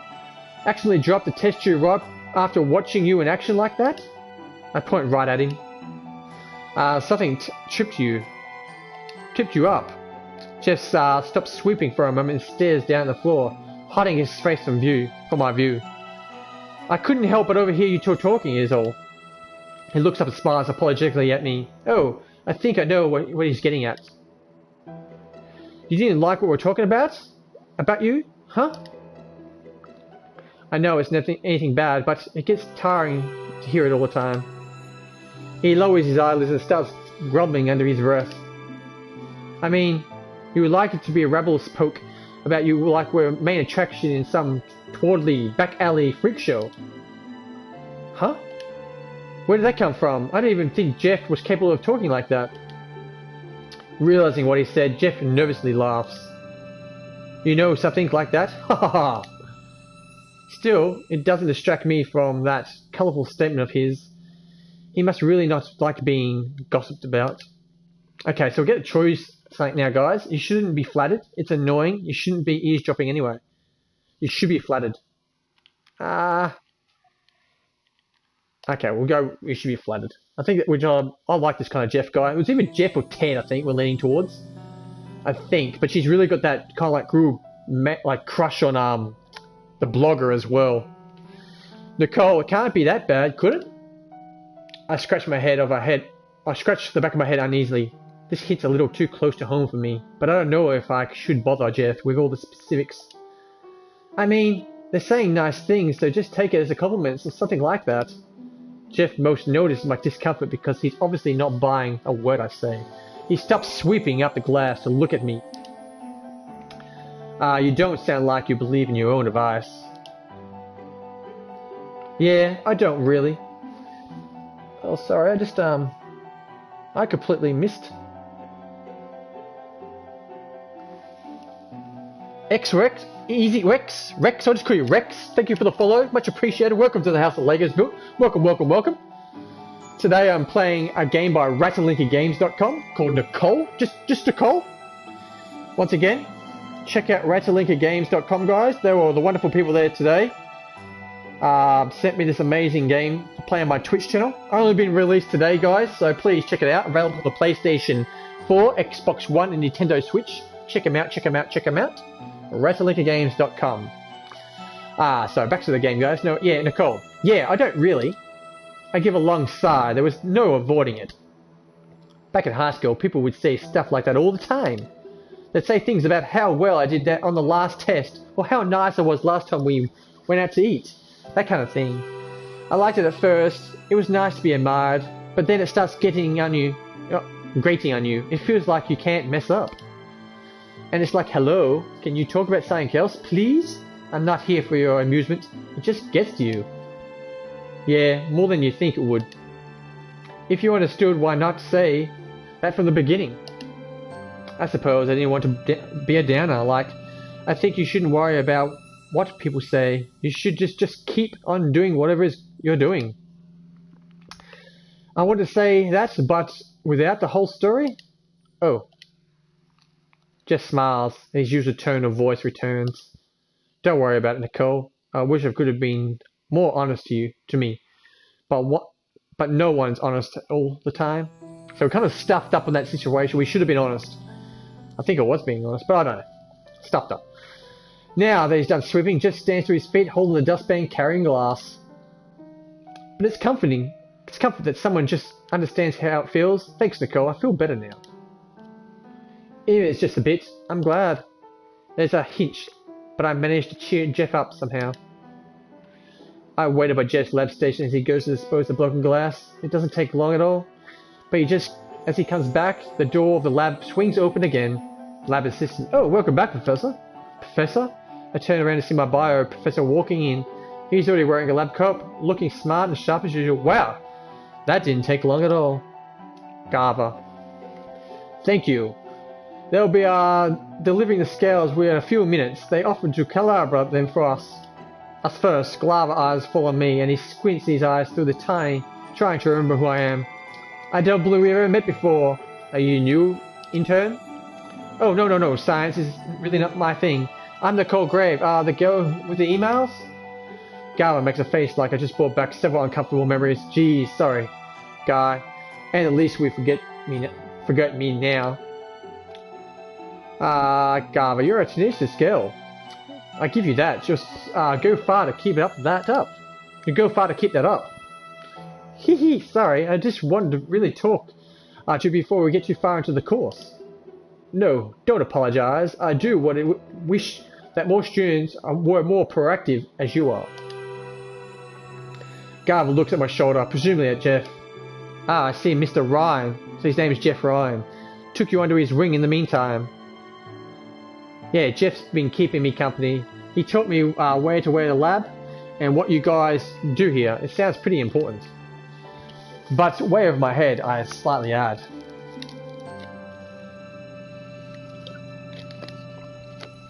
Maybe a second, guys. I just got a message.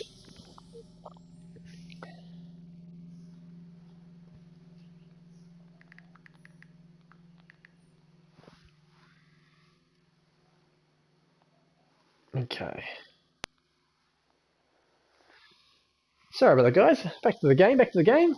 Garva, as expected from Mr. Ryan, but if I doesn't mind, it'll be happy to spend some time speaking with you, Nicole. Summary Hawk, thank you for the follow, much appreciated. Welcome to the house that Legos built. Today we're playing a game called Nicole by RatalaikaGames.com. The amazing people at Ratalaika Games sent me this game to play on my Twitch channel today. Just released today for the PS4, Xbox One, and Nintendo Switch. So please check them out. The link is in my chat. Ratalaikagames.com. Just click on that and it'll take you to their amazing website for all their amazing games. Garva, as expected from Mr. Ryan, but if he doesn't mind, I'll be happy to spend some time speaking to you with you, Cole. Don't know if we already read that, but we read it again. Jeff, I'll make sure the scales go in the proper areas, Professor. Leave it to me. Leave it to me. Excellent. Right this way, Nicole. We can talk more in the back. Great. I have a few questions. I'm about to head to the ladder's back room, but I stop and turn back to Jeff first. Nicole, thanks for keeping me company, Jeff. It would have been weird just staying here all by myself. Jeff smiles and offers a small nod. My pleasure, Nicole. I smile back and leave the Professor Garver so Jeff can get back to work. I know that small accident with the test tube was partly my fault. Jeff made it sound like this happens to him all the time. I feel so bad. I wish I could help. There has to be something I can do. Well, I don't know, but maybe I can figure something out eventually. Even guys like Jeff need help every now and then. Okay, so where are we now? We're like in a little supermarket. The clear pane doors slide open with a ding, and I step back into black welcome mat on the convenience store. I'm on a snack run today. Chandra and I are running low on stash, so I volunteered to go shopping. Chandra has some cheer thing to take care of, so she couldn't come with me. It's no biggie. This way I can pick up the snacks and I pretended to get back with just some confidence. Hehehe. I'll just wait that secret from Chandra though. I'll just keep that a secret from Chandra. I'm on the hunt for my gummy snacks, cookies, and maybe something salty. Corn chips sounds so good right now, but maybe I'll be being too healthy. Salt and vinegar, on the other hand, made my mouth waters as I think of the utter sinfulness of the flavour. I feel like some salt and vinegar chips right now too. I've got no chips in my house at the moment, guys. I ate them all. I had some corn chips, and the corn chips, they weren't shaped as triangles. They're just like a long cylinder corn chip. Not cylinder, rectangle. Rectangle is the word I'm looking for. And there were a slight hint of jalapeno. And they were not very flavoursome, but they were great. Really great. I just thought I'd lend you that experience I had with these corn chips. They weren't overly flavoursome, but just enough to make me eat the whole packet. I couldn't help myself. I could not help myself. It was a big damn packet too. I think it was like 220 gram packets. That was a big, decent packet of corn chips. And I just sat there and I ate the whole thing. Damn. Okay, back to the game, guys. Sorry about that. Yes, I've decided I'm getting the salt and vinegar chips. And no one is going to stop me. Out of the way, people. Those chips are mine. Though there aren't many customers at the convenience store, which is really weird since this is the closest one into campus. It's clean too. Everything's super organized. It might as well be a mini grocery store. So guys, for those who are interested, I am wearing a Flash shirt today and a tie that I did myself. It's actually a real tie, not one of those clip-on ties. It's an actual tie. I still know how to do it. Long pants. I thought I'd get dressed up for this kind of dating sim that we're playing today. I thought, why not get into like the costume, the feel of the game? I'm gonna make my move in Nicole, even though I'm playing as a girl character. I thought, why bloody not? Why bloody not? Got to look good in sometimes my streams, guys. I don't do it rarely. Actually, I do dress up rarely. It's all weird stuff, as you may know. But why not? I'm just being myself. I'm just being crazy. I wonder why it's so empty right now. It's all been afternoon. Oh well, okay. Have we read this? It's so empty right now. It's not some sort of weird time. It's the afternoon. Oh well, whatever. Guess that's just how business is. The guy at the register gives me an acknowledged. It's half-hearted. It's half-hearted glance and then goes back to the flipping through the pages of a magazine he laid at the counter. Well, it's not like I was expecting great customer service here. I won't be a second, guys. I just received a message and it's from my mum. So I'm gonna have to have to reply. Can you put this in? Oh my god. Okay, I won't be a second. I won't be a second. I apologize, guys, but when your mum asks you to do something real quick, you do it. I don't know why I'm doing this.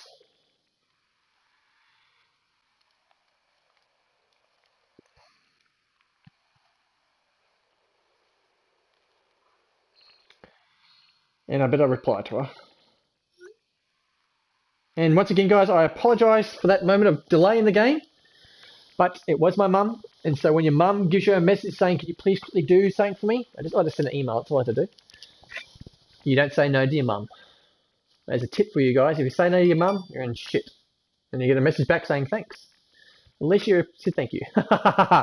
The guy at the register gives me an acknowledgement. Okay, it's half-hearted to glance. Wherever this. Okay. I've head to the racks of food and down to the aisle where I can seem to keep the chips.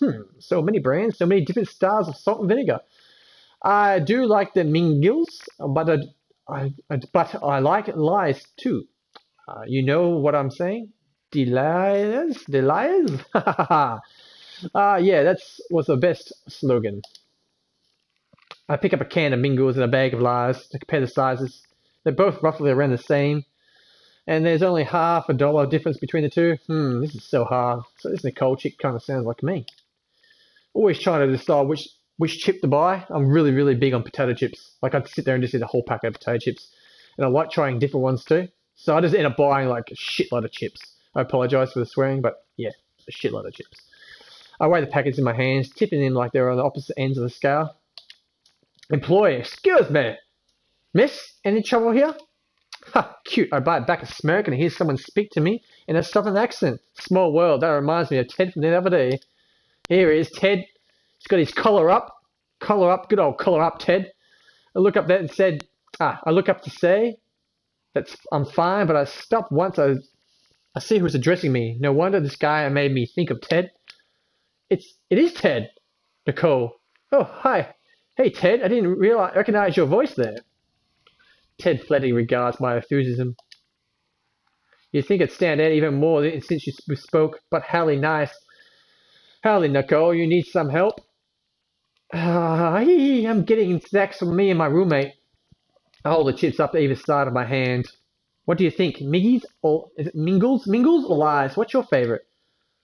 Ted squints his eyes and takes a look at both of my choices. If I had to pick, I'd go with lies. Just personal preference. Good enough for me. I better get a set of canned Mingles back on a row, but Ted clicks his tongue. What clicks his tongue angrily at me?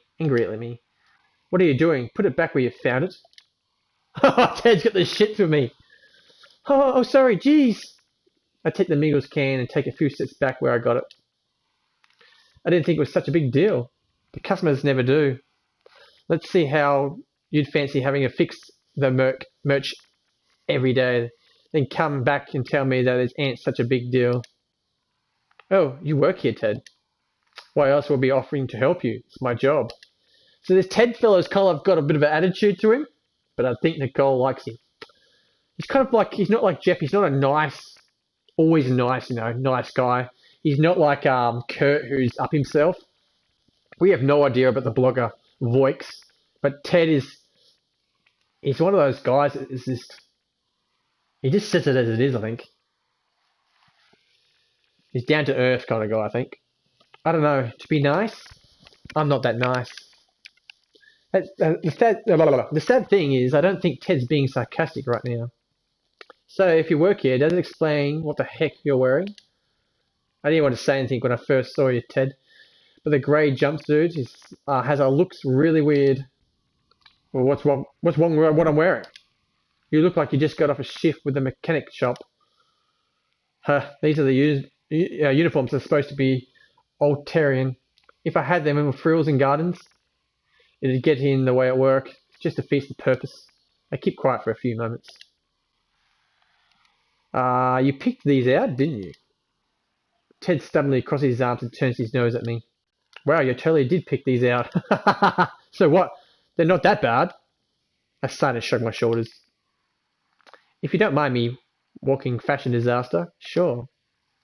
They're not that bad. But they're not that good either. Well, I respectfully disagree. Ted forces a smile on his face that strains the entire expression. Now I can help you with anything else, miss, or we'll be forced to escort you off these premises. He's definitely not being sarcastic now. I chuckle awkwardly to ease the tension between us, the two of us. Maybe this is why the store is so empty around all this time of day. Can you show me where to keep your cookies and gummies too? All I need is to snag some of those, and then I'm all set. They're in the next aisle. They're here in the next aisle over.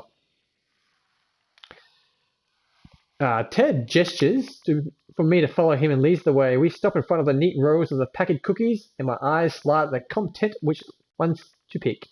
That same happens when Ted takes me over to the gummy snacks. It's like some gummy bears right now. Gummy fruits and there's gummy burgers and stuff. Gummy bears. What can I say? Variety is my spice of life. Eventually I end up with a collection going and takes the crook of my entire arm to carry them all. Yep, this is definitely more than enough.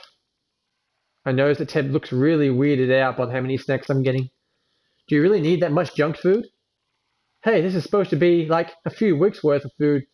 It's not like we're going to pig out on them. I know, but this is still a ton of sugar and unadulterated fat for 2 people. You're going to gain weight eating these. I just stared at him for a moment. Did he seriously just... Oh, I'm still going to pretend you didn't just say that. What did I say? Ted gawks at me as he groaned impatiently and I stride past him towards the cashier. I just wanted to check out my snacks and go to this point. Too bad this guy at the counter is already beating me to it. He's like halfway to the door. When Ted sees this, he pushes me out of the way towards the guy. Hey, where do you think you're going?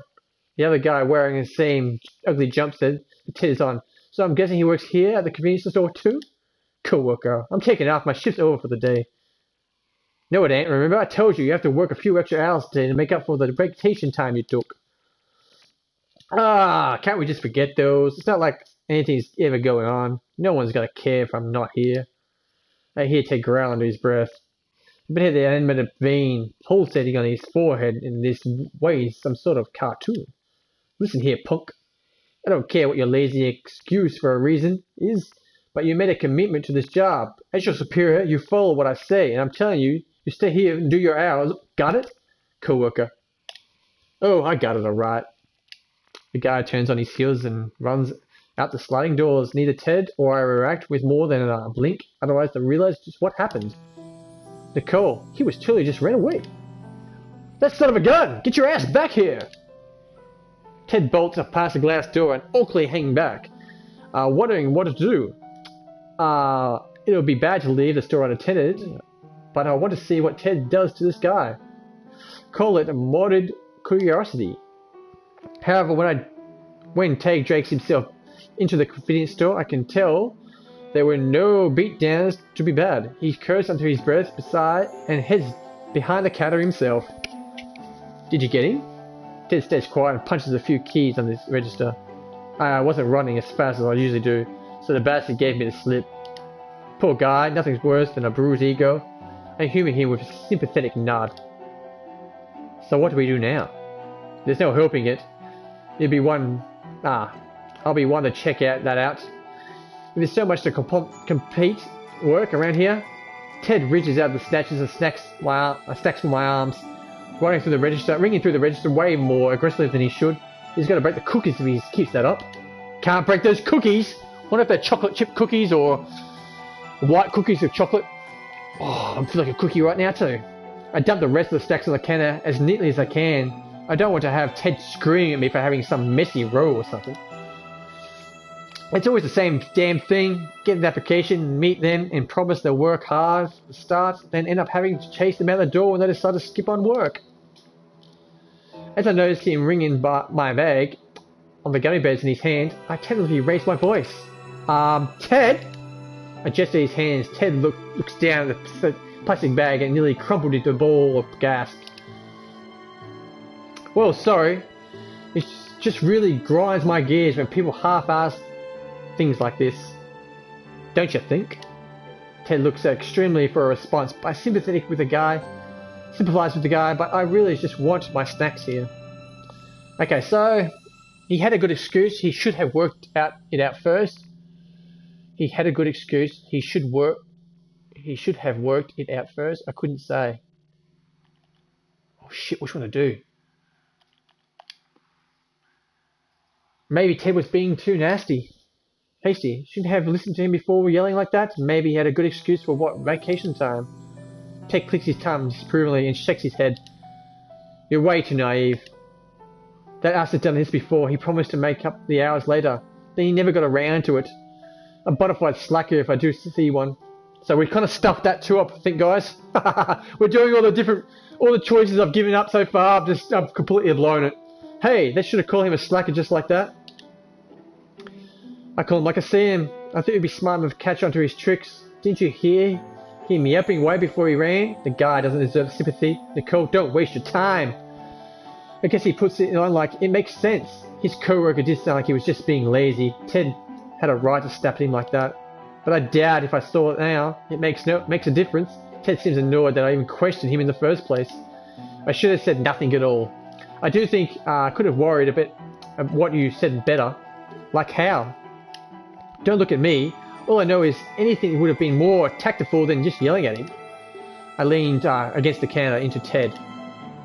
You kind of lack tact, my friend. Scratch that. You really lack tact. Ted frowns at me and starts scanning in my bag of lies. Okay, he needs to be especially careful with those. I think I have tact. If you did, you wouldn't have went and told a girl she was going wait. You're sensitive to those kind of things. I hug my shoulders playfully, finishing with an image of sensitive flower. Ted stares at me, not buying it. But you're skinny. What's the problem? I was only pointing out you'll ruin your figure if you ate too much. It's a fact. I sigh and lean away, breaking form. Yep, totally tactless. Shut up, don't call me tactless. And you're so yelly. What the hell's yelly?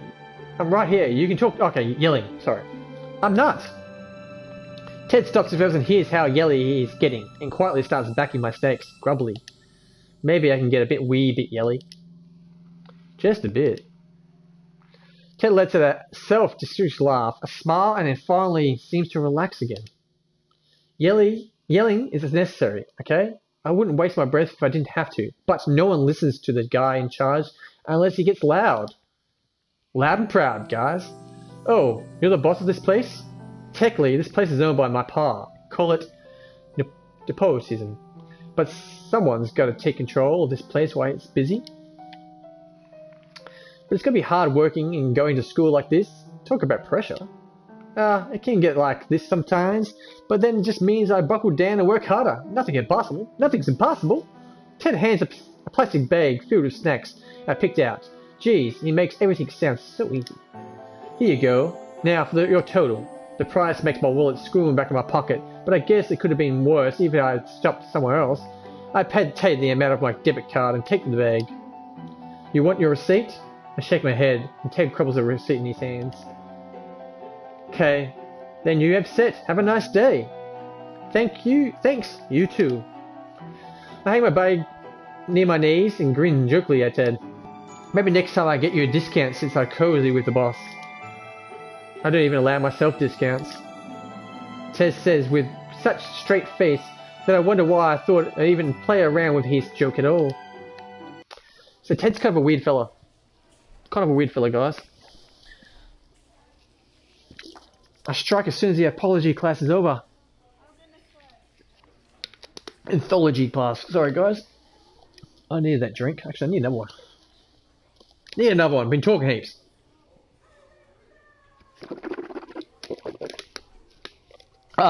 Bit of a swish. I arrived early for my economics class and smiled to myself that I see nearly all my seats are free. All the seats are free. There's always something really satisfying about being one of the first people to reach class. Get your pick of seats, you can watch everyone else in the pile and slowly judge them. I mean, I don't do that. Okay, maybe a little. But it's really nice to be able to relax and not feel hurried to sit down. That's why I make sure to get to class early as often as possible. I don't want to be stuck in the pre-class traffic jam at the back. Ain't nobody got time for that. I take a seat near my usual area. Towards the front and near the center. I want to see everything that my professor is writing on the board. This is a perfect place to be. Once I get settled in my bag, I tuck it away on my feet. I pull my laptop out, prep for class. It takes a few moments, not that I expect it to take a while. All I have to do is pull up a blank duck, sit back, and log onto roll. I don't have anything better to do. It couldn't hurt. I scroll down a mile in different pictures of clothes, sceneries. When I suddenly reach a photo set that makes me want to groan. Just a bunch of different pictures of Wonder Man put together, like totally harmless of their own, but it reminds me of that run-in I had with that guy. What was his name? Kurt Medry? I asked Chandler about him when I finally got his shoes the other day. It wasn't lying when he said he was a quarterback or what he claimed as a freshman just like me. They call him some kind of football star, like a football prodigy even. At least, that's what other girls Chandler's cheerleading team said. Kurt's apparently really popular to those athletic circles. That's cool and all, but it still doesn't make me like him. He was totally out of line when he was talking to me. And if I see him again, it'll be too soon. Crap, I got myself worked up. I turn back to roller if it helps. Settle me down. And it slowly works. More people start showing up in class as I web surf. I briefly take notice before returning to my laptop screen. That's it, until I see him. I see Kurt freakily madly waltz into the classroom, and my heart plummets in my chest faster than an advert off a cliff. I pray that he doesn't he's only lost in something. Or something. Please be lost. Please don't be taking the same econ class as me. Either way, I hunch forward and try to shield my face from view with my laptop screen. But let's face the fact. Face it, that's lame disguise. A lame disguise never, ever work. Oh, this guy doesn't wear a proper shirt, does he? I'm just quickly going to pop to the toilet, guys. I won't be a second. I'll be back in a jiffy.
Okay guys, I'm back. Apologise for that. Apologise. Okay guys, today we're playing Nicole, brought to me by the amazing people at Ratalaika Games.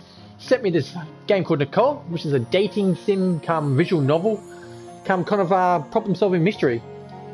It's kind of about Nicole, on your left there, goes to college, university, whatever you want to call it, and finds out there's 3 girls have been abducted. They're obviously been released since, but we don't know who the person who's been abducting them. So it's probably one of these 4 guys that's where experience is. There's this Kurt guy, which is like a football jock. Jeff, who's like the nicey nice guy. Ted, who's like a down-to-earth kind of just tells it as it is guy. And a guy called Voice, which is a website blogger. We don't even know what he looks like. His real name is not Voix, obviously. So please, guys, I'll post their website address on my chat. Ratalaikagames.com. Check them out. Check them out, guys. They make all amazing games. This game's playing on my PlayStation 4. This is also available for the Xbox One and Nintendo Switch, I do believe.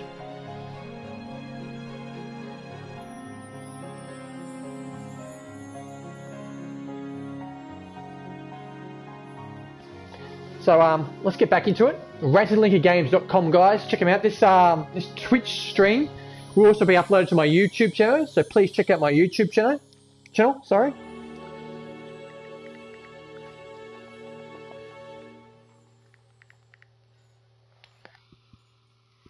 I upload all my Twitch streams to my YouTube channel, and also I'll be doing a review on this game for Metacritics after I get done with it, of course. Okay, let's get back into the game, guys. Let's get back into Nicole. Actually, get back into the game, Nicole. No, we're gone a little bit too far there. It's not that type of game, guys. Even though she's mighty fine. Okay, Kurt. Well. I can hear Kurt chuckle gloatly to himself. Why is he even doing that? It's not like there's fries for spotting me in this empty row. You're in this class, in this econ. I've got to pronounce this word better. Econ class 2 grave? Crap, I sigh. Unfortunately. It must be my lucky year then. I can't believe this. How could I have not known? Should have vaguely recognized him when we first met. I didn't even know we were in this class either. Where do we usually sit? Oh, today's my first time attending. Is that a bad joke? Nah, completely serious. Just didn't feel like it, you know? Figured I wouldn't have to. Do you know there's a test coming up, like soon? Which is why I start coming to class. Kurt points to his head as should have been obvious he had thought this out, and I really stare. He's dumbfounded by his logic. It's a different game, I like it. Good on you, Jericho. Yeah, it's a different game, I like it too, buddy. There's so many different games out there. Like, to be honest, I don't think I've ever played a game like a lot of talking game like this before. I did play what was the other game we played the other day? Just trying to think. Might be a second, guys. I'll tell you right now.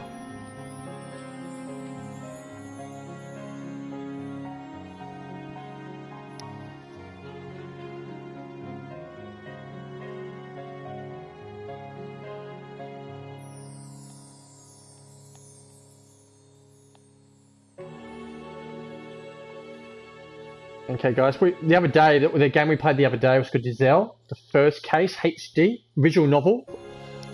We played that. That's also brought to you by the amazing people at Ratalaika Games. So if you watch my videos back on my YouTube channel, my Twitch channel, Ratalaika Games also sent me that visual novel called Giselle, the First Case HD. Check that one out too. A little bit different to this one, guys. This is more of a reading and talking one.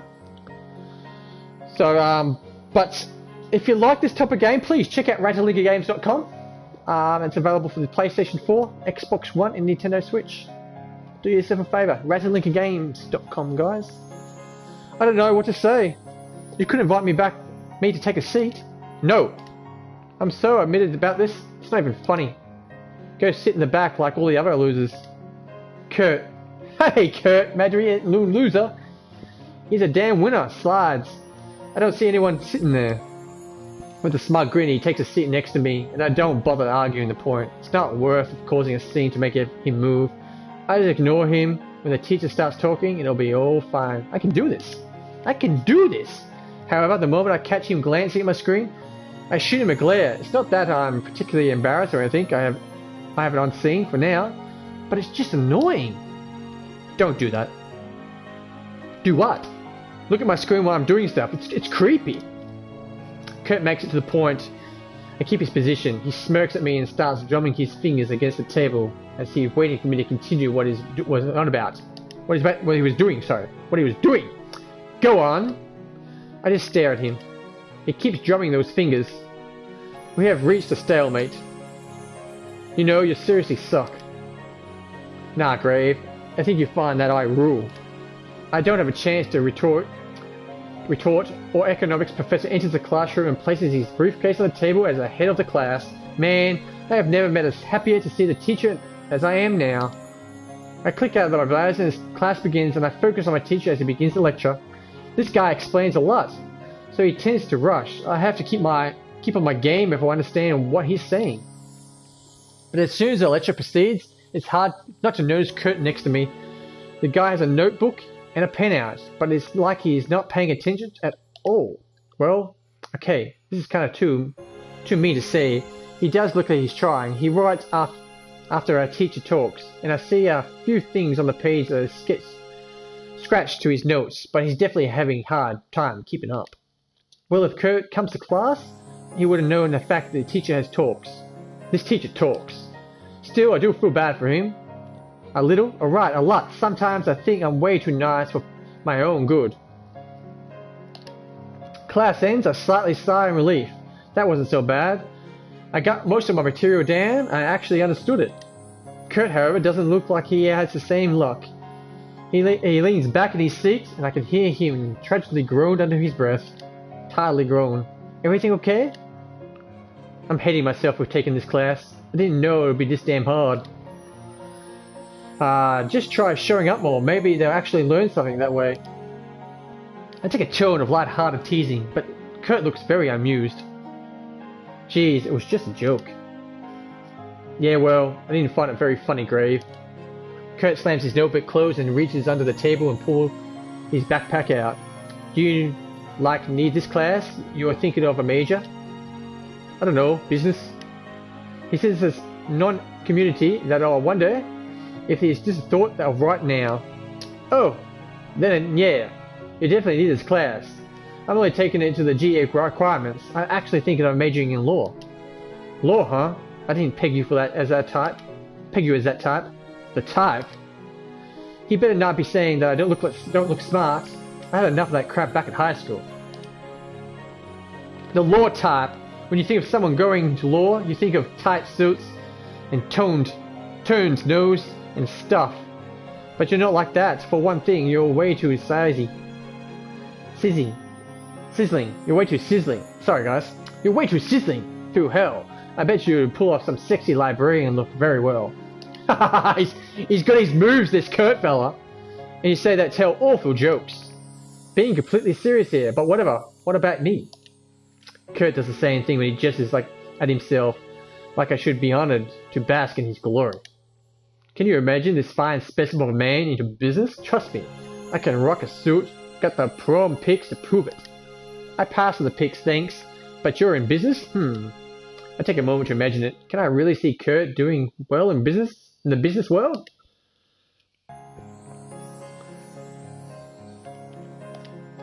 It's way too funny. I imagine Kurt in a suit, tie, and even huge Coke bottle glasses, and I imagine they're ridiculous that I intentionally start giggling. Kurt takes notice immediately and wrinkles his brow. Are you laughing? No! It's such an obviously lie. I'm convinced. I'm confusing my mouth. My body shakes a little from the precious attack of giggles. Oh, okay, I am. Sorry. I really had to imagine you doing the business thing. Kurt clicks his tongue across his arm. Like that. Probably clicks his tongue.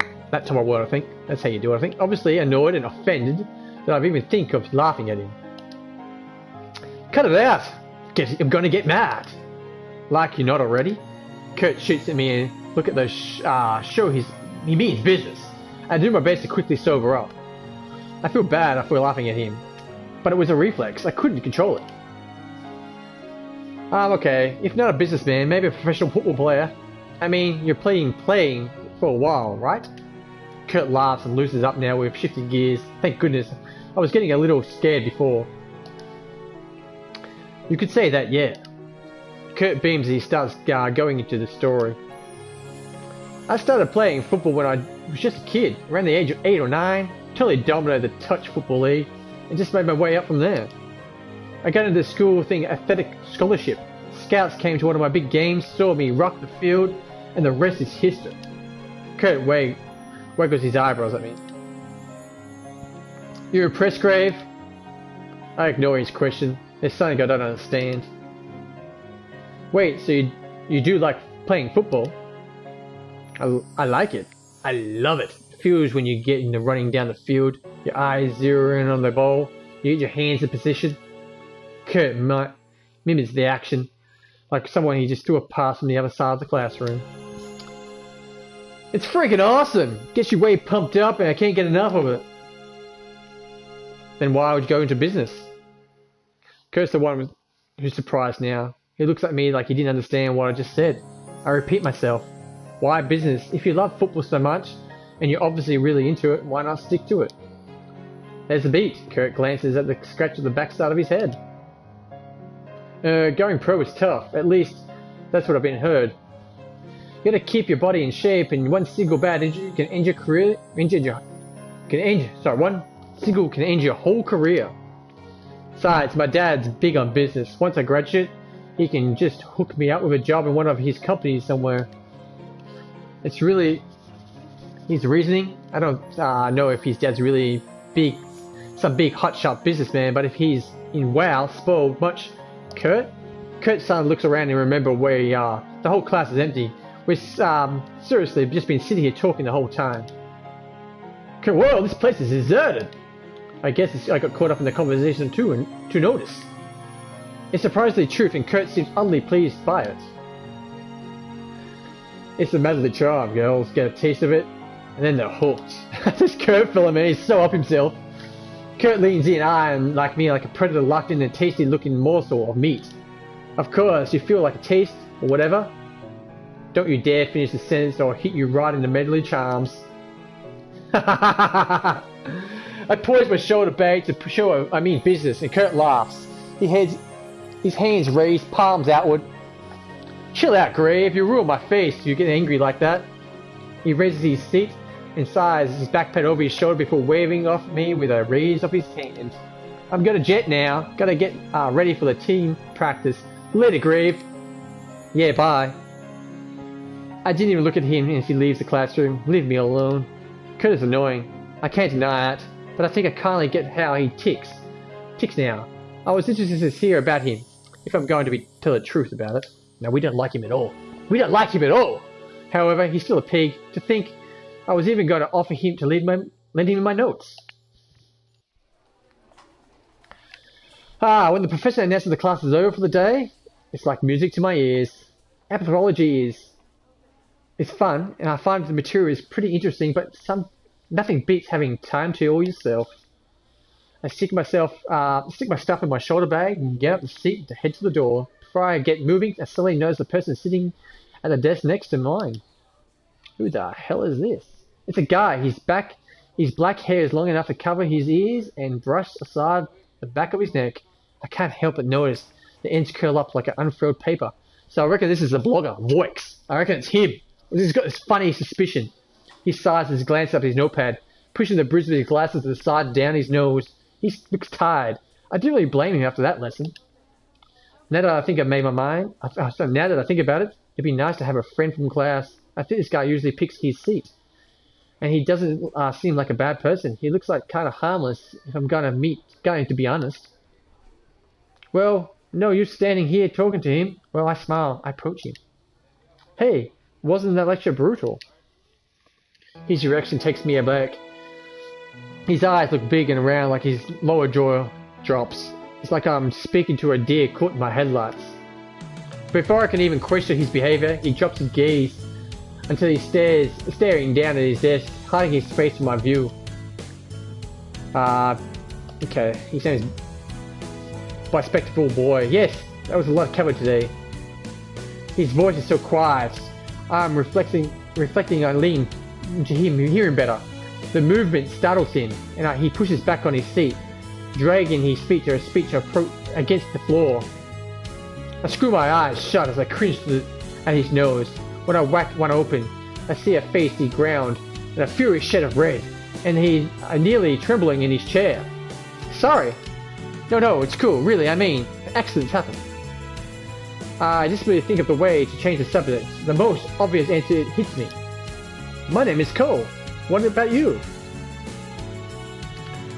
I tip my head and wait expectantly. Hearing my name seems to calm him down a little, and he takes a few moments to compose himself before finally talking again. Darren, I'm Darren. Gotta keep the water up, guys. Doing a hell of a lot of talking today.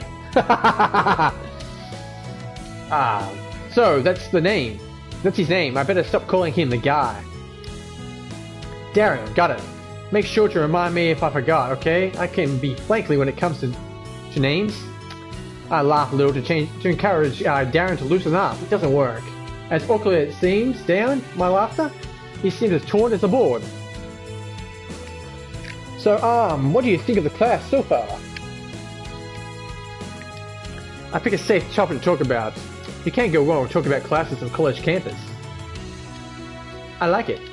Or maybe you can't. That's all I get a response, and then only a few seconds later I realize Darren isn't going to... Sorry guys, pardon me. To follow up with anything. He's killing me here. Cool. I do too. I read online that the professor can drone for hours. Though kinda sucks, but at least we can have other to suffer through one. Yes, that's fortunate. Predictable, he doesn't say much else. I don't think he's even said more than 10 words to me at this time. I don't get this. I have to go now, if you'll excuse me. Sure, but... He doesn't wait for me to finish. As calmly as he's capable of, Darren rises from his desk and makes his escape, leaving me staring after him in amusement. I feel odd mix of concern and just plain weirded out. What is up with him? He didn't even give me a chance to say goodbye. Rude. I don't think he dislikes me, he seems just to be shy. But that was all like a whole other level of shyness. Maybe I shouldn't bother him too much. Man, I swear, if I was in her class and Nicole said hi to me, I'd be all over this girl. Gonna be all over Nicole. Okay, there are other people in the class besides him. Still, it's disappointing to think I scared him somehow. Grumbling to myself, I fish out my phone and log onto my messenger app. Maybe someone online can listen to me vent. I scroll through my contacts list until seeing one. It's Voix. We've been talking for a while now, and eventually gave each other our email addresses after finding Royal Messenger service unnecessarily slow and awkward. I tap on his icon and tap out a greeting. I see you, Voix. So you have. And here I thought my cardboard box disguise was unbearable. There you go, talking nerdy games I've never played. For your information, I'm on the phone right now, so I might be slower than normal. My trouble? I'm usually on my stereo at the moment. I roll my eyes. I'm guessing that dude Darren is this fella. That's what I'm guessing, guys. I don't know if you guys the same thing, but that's what I'm guessing. I could be completely wrong, but yeah. I roll my eyes and lean quickly. That voice really loves using old-fashioned terms, like seriously, who calls on a cell phone a cellular nowadays? How was class? Did you have class? Yes. Yeah, it was okay, but can you say boring? I can in several languages if you don't mind me looking it up. I don't. Oh, also, I tried making a friend. Results? I crashed and burned. Out in a blaze of glory? More like I ran out of a room in a hurry. Good to hear, Jericho. Good to hear, buddy. Do you think the same too? I'm pretty sure that Darren fella is... I've just got this feeling it's this Voix guy. He can talk online and stuff, but when you see him in person, he's very shy. Just got this feeling. More like he ran out of room in a hurry. I retell the story of my encounter with Darren to Voix. There, I leave out the details on how I scared Darren's name out of him. I think I should keep a tensy detail to myself. I knew it could be overbearing at times, but this is certainly new. You're not helping me, my crappy mood here, you jerk. Yes, my apologies anyway. So now you wonder whether you should pursue a platonic relationship with this fellow? Basically.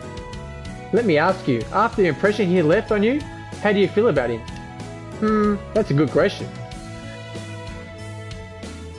Okay, so I want to know him better. I'm kinda iffy about it. I said, are you jealous?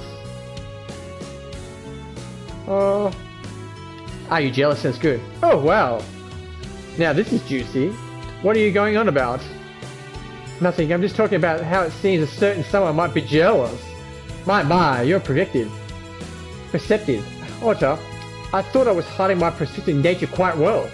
It's okay, Voix. I may make a new friend online, but you'll always be that cool Wall of Famous guy with a blog I know. I'm touched now. If you could please answer the cool Wall of Famous guy's question.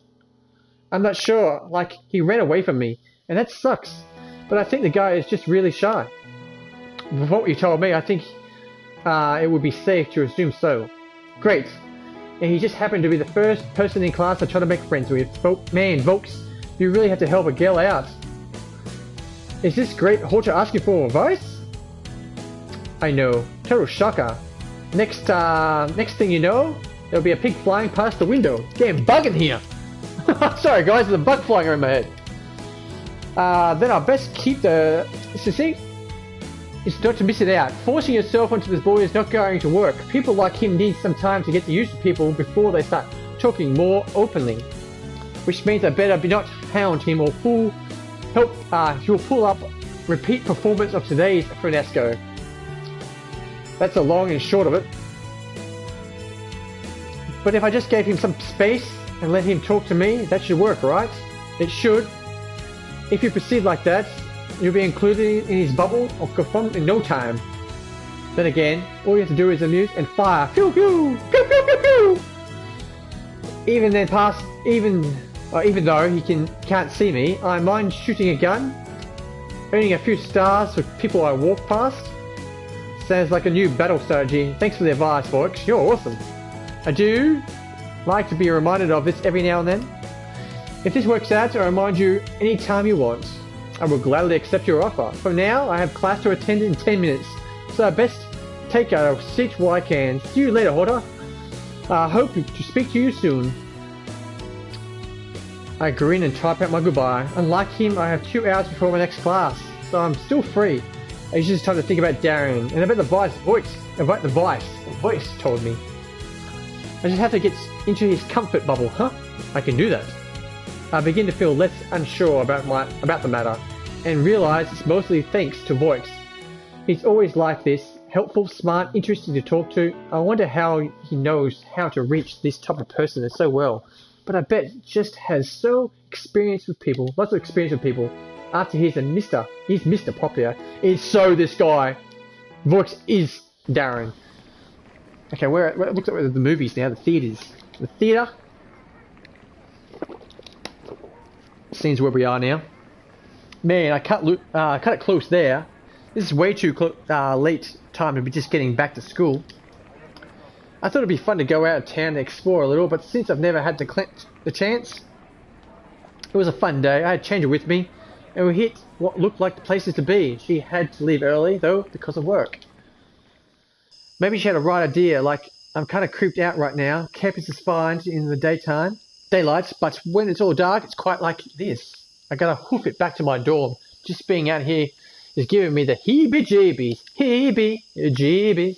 Where'd you get those jeebies? I hold my shoulder bag tightly to my side and hurry along the school path. My dorm should be to the right from here. I think. Where am I? I look around. I have no idea where I am. So that I made the same gate changer and I left from? All I need to do is backtrack right? Apparently, not because of my guard. I'm so lost in the dark. This is not good. Okay, calm down, Nicole. Get it together. Oh, I know. An online map. That has an online map that can help me out. I tap my browser and quickly thumb to a search of the university map. Bless, there's one on my school's website. Okay, so I study the map with squinted eyes. My phone scene is decent size, but still the map is tiny. I think I know which way to go. A vibration. I nearly scream as my phone vibrates in my hand. Geez, who is it? Oh, it's Roller notification. Might as well check this really fast. I respond when I'm in my room. But wait. I swear I just heard something right now. A rustling grass. I tense up. I can't see anything in the dark. And I'm about to call Out to someone who's like the person who dies first in the horror movies. Maybe it was just a trick of my mind. Probably just imagine it. Ah, no, no, no, no! I heard it again! Someone's here! I'm not crazy! I yell as I sprint away. Literally running for my life back to where I hoped my dorm is. My heart is pounding in my chest and fears run through me like a chilling ice water. I don't even know where I'm going. All I know is I need to get as far away as here. Away from whatever the hell is back there. Thankfully, I actually do make it back to my dorm building and race inside and slam the door shut. It's an artificial light. I actually feel a whole lot safer than I did outside in the dark. Okay, I raced into my room and opened the door so fast I was surprised Chandler's sitting at her desk. She looks at me concerned. I'm breathing so hard that I must look at her with me running a marathon. Is everything alright? She looks scared to death. It takes me a few seconds to catch my breath. Oh man, Changer, I was so scared. Okay, so I was like walking back from town. Sorry guys. And I totally thought I heard something on campus. I thought it was nothing at first, but then I heard it again. So I got freaked out and ran back here as fast as I could. Oh, that sounds super scary. I gave Chandra a hard look. What's with the tone in your voice? Well, what tone? You think I'm crazy, don't you? No, not crazy. That's kind of mean way to put it. Chandra bites her lip nervously and glances away. I'm just thinking that maybe it wasn't something and you just thought it was someone out there to get you. Wouldn't you? Like, hello? There have been disappearances lately. Like, hello? But I thought you said you were worrying about those. Weren't worrying about those. I know. It was scary. Just take my word for it. I huff and I pop my bottom down on my bed, trying to ignore Chandra's apologetic smile. She gets 10 seconds off my poultry face. No exceptions. At least you're safe and sound now. Thankfully, all I need right now is to relax and talk to my mummy. Hearing my mum's voice is sure to calm me down, but I better not mention what just happened. I'll have to explain why I was so late and how I was definitely make her freak. I reach in my pocket and my phone and bring up the empty hand to my ear. Huh? I set up the plate on my pockets down, but unless I can't find my phone anywhere. This is not good. Not good at all! Okay guys, real quick, guys, this game just got released today. It's called Nicole. It's a dating come mystery sim, visual novel that I'm playing it as. Brought to you by the amazing people at Ratalaika Games. Ratalaikagames.com guys. Just link you to my sponsor's website, Ratalaikagames.com. Please check them out. They make all these amazing games suitable for your PlayStation 4, Xbox One, and Nintendo Switch. So I'm pretty sure they have a different game, all indie type of games, guys. So a lot of different games for all different types of genes. So there's scary horror genes, puzzle games, visual novels, just a lot of different games. So check them out, guys. Ratalaikagames.com. I think I dropped my phone out there. Trainer turns to her seat, alarmed. Are you sure? It's not in your bag? I know for a fact that I didn't put it in my bag and it's nowhere in my pocket. Oh man, I was holding it right before I started running. I had to have it dropped. I turned back to the door, but I stopped at the sound of Chandra jumping from her seat. Hey, don't go looking for it now. It's so dark. But I need to have my phone. I can't leave it out there for someone else to find. Nicole, it better to go in the morning, don't you think? Even if someone finds it, they'll probably bring it back to lost and found. Or steal it. Or that. Chandler shyly glances away, but perks right back as she comes up with something to cheer me up. Don't worry, Nicole. I'm sure that won't happen. I hope not, or I'm going to die right there. Though I thought of someone else finding my poor phone does get me nervous. But Chandler's right. Going back looking for it now would be useless and stupid. I just have to hope for the best and look for it tomorrow. I can't believe I let this happen. How scattered-brained can I get? Oh, I gotta be right. It'll be night time soon. And instead of being all snug up in my dorm, I'm out and about in the life science department. I need to go back to Professor Gaver's lab. I can't find my textbook for his class. And the last time I remember having it was when I was over them asking him questions again. I think I might have accidentally left it. I'm hoping I did. I paid good money for that textbook. And with that price tag, I am buying another one. So I say, but I bet I'd buy another book if I have to come to it. Lady, welcome to the stream, girl. Welcome to the stream. How you doing? Today we're playing a totally different game. It's a visual novel called Nicole, sent to me by the amazing people at Ratalaika Games to play on my Twitch channel today.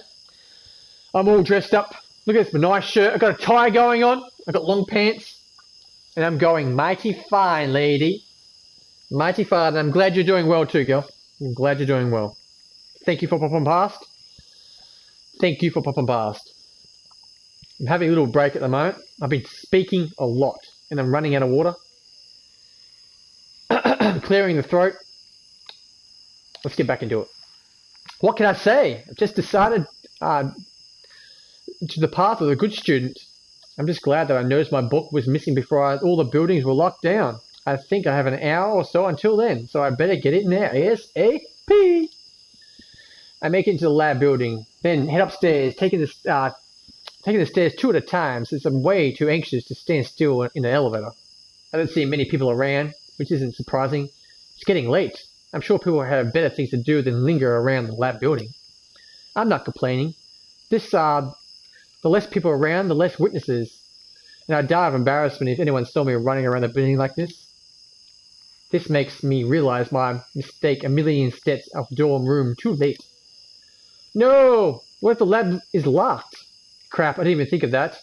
If there's no way around, and the door's locked, then I've just wasted all my time. Oh man, what am I gonna do?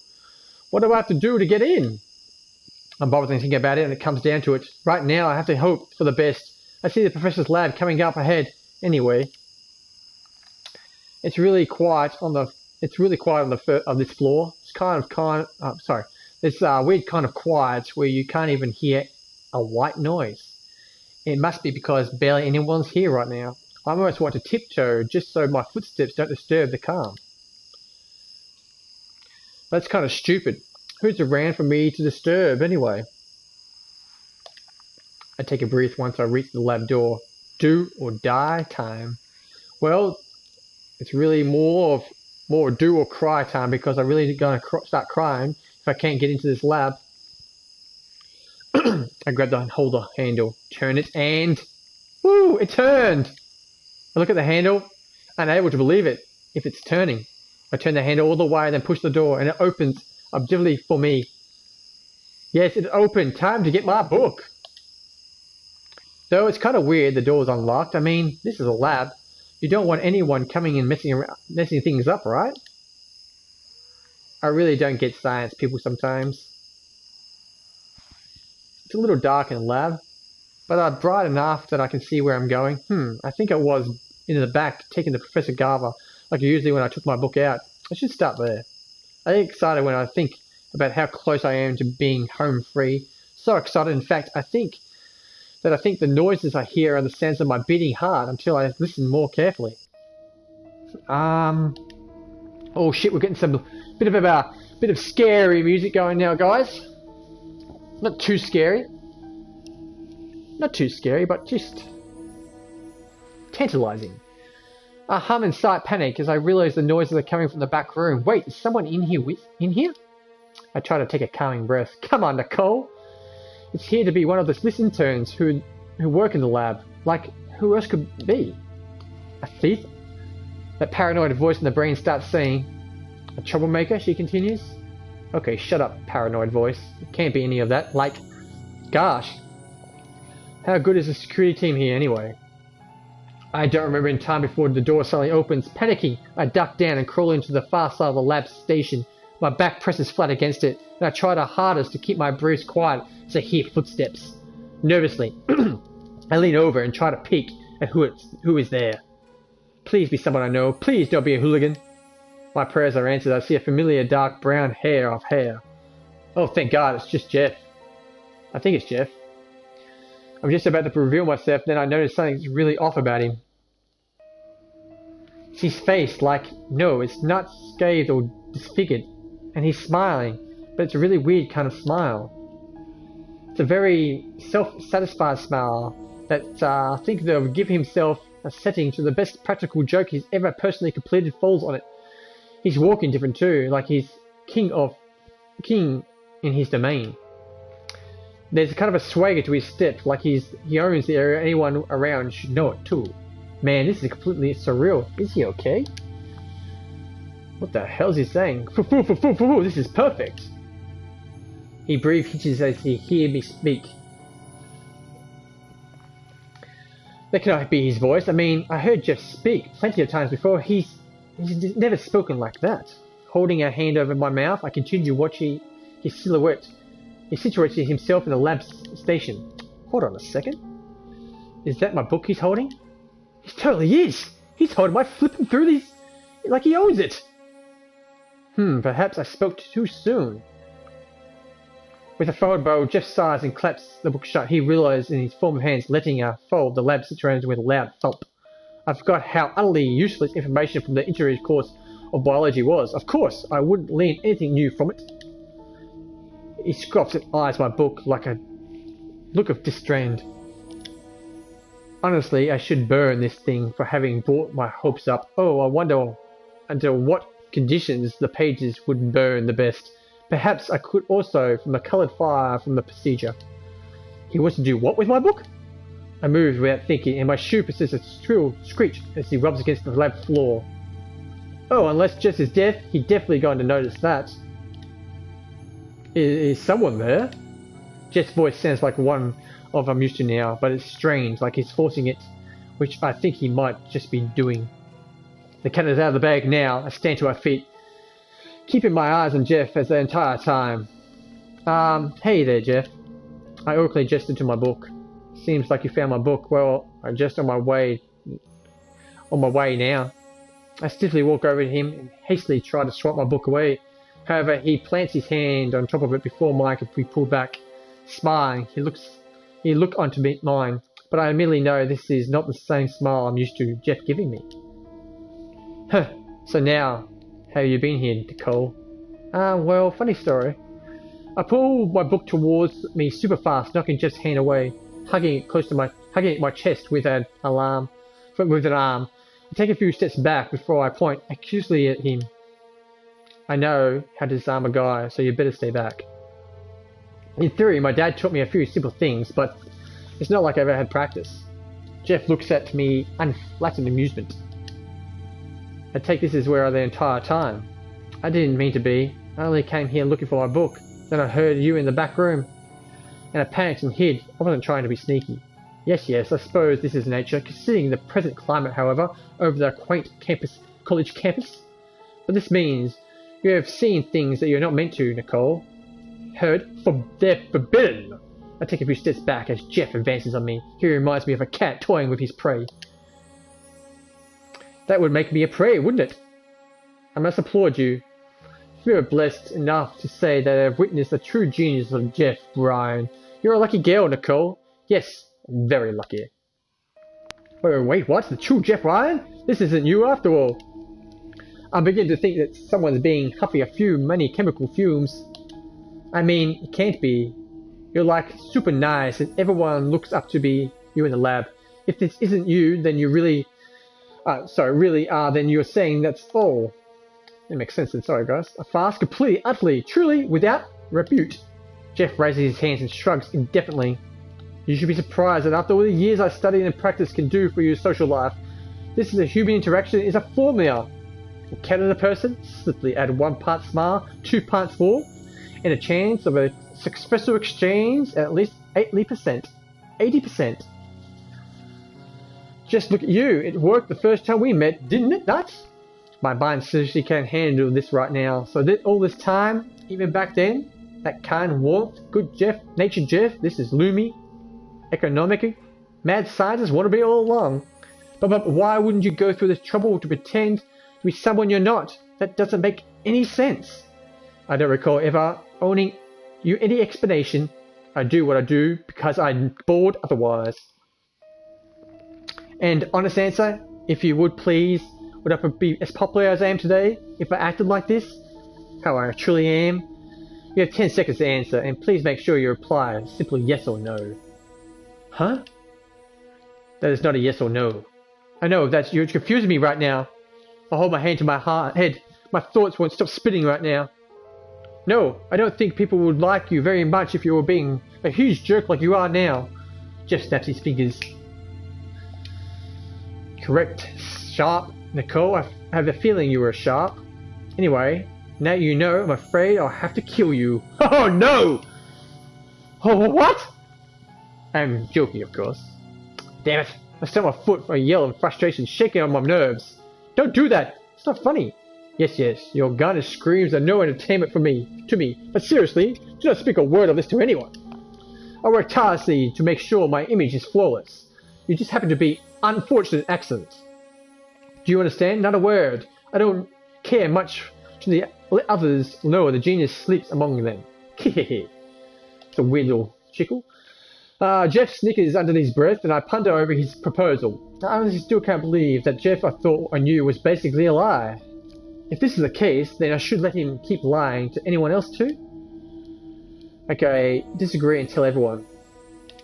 No, I'm gonna disagree. F it! I don't think I can keep this a secret. Good consonants. I stare definitely at Jeff, not about to back down. If you're lying to everyone like this, then you've got a right to know you can't keep it up forever.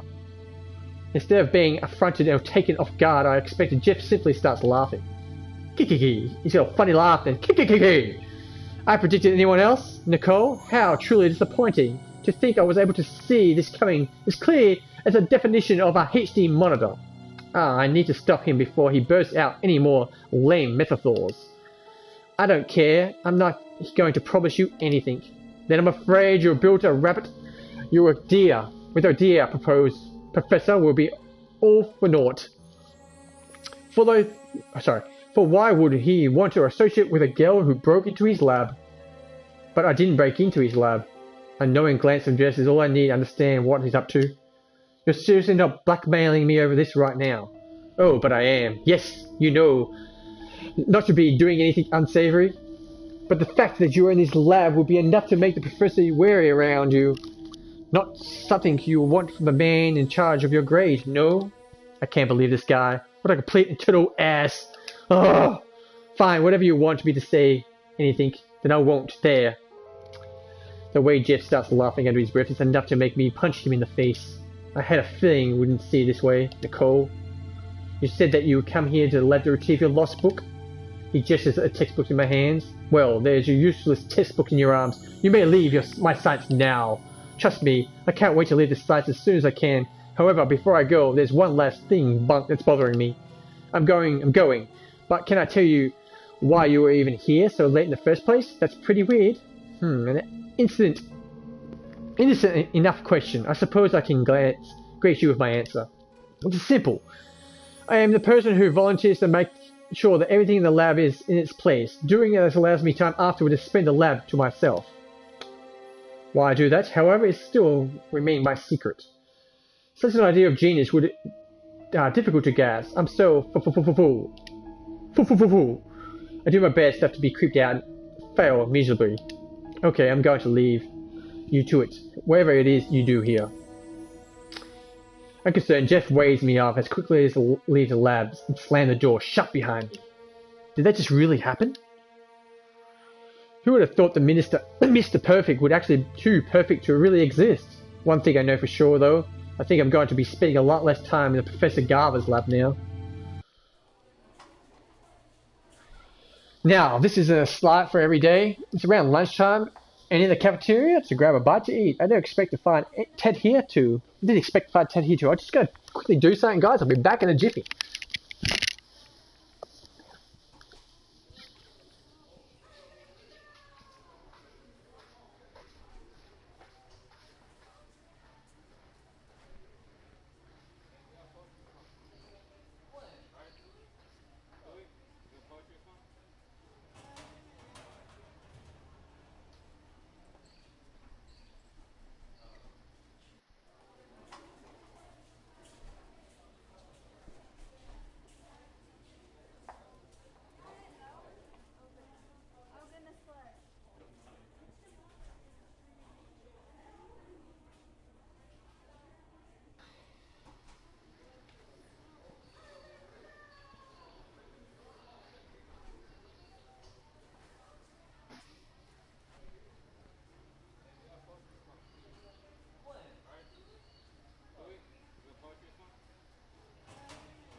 Okay, guys, sorry about that. I just had to get have a drink.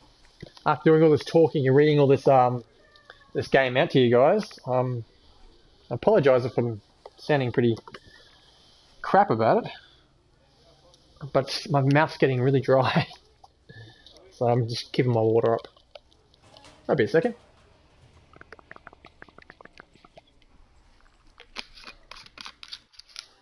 Ah. Okay. That's better. Sorry. This is a great different game. I'm liking it and love how you're talking too. Thank you, Jericho.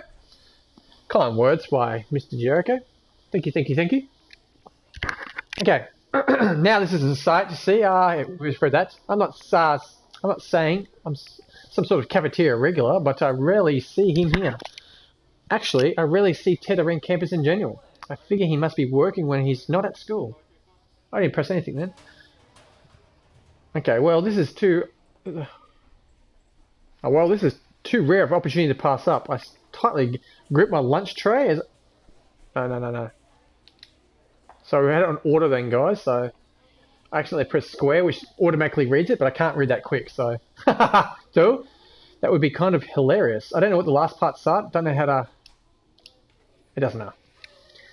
Let's get back into it. Ted has a table all to himself and papers are fanned out in front of him.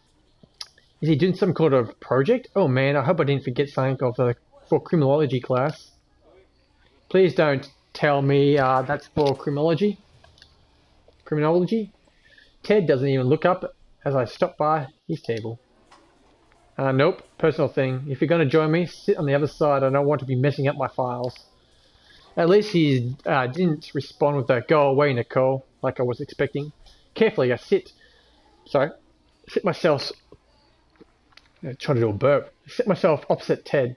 He's resting his forehead into his propped up palm, and the corner of his upper lip is bit between his teeth. Whatever he's doing, he's sure thinking hard about it. You don't want me to ask what you're doing, huh? Nope. But he's gonna ask anyway, aren't you? I grin. It's nice that he knows me by now. If that's not the class, what is it? It looks like you're having a hard time.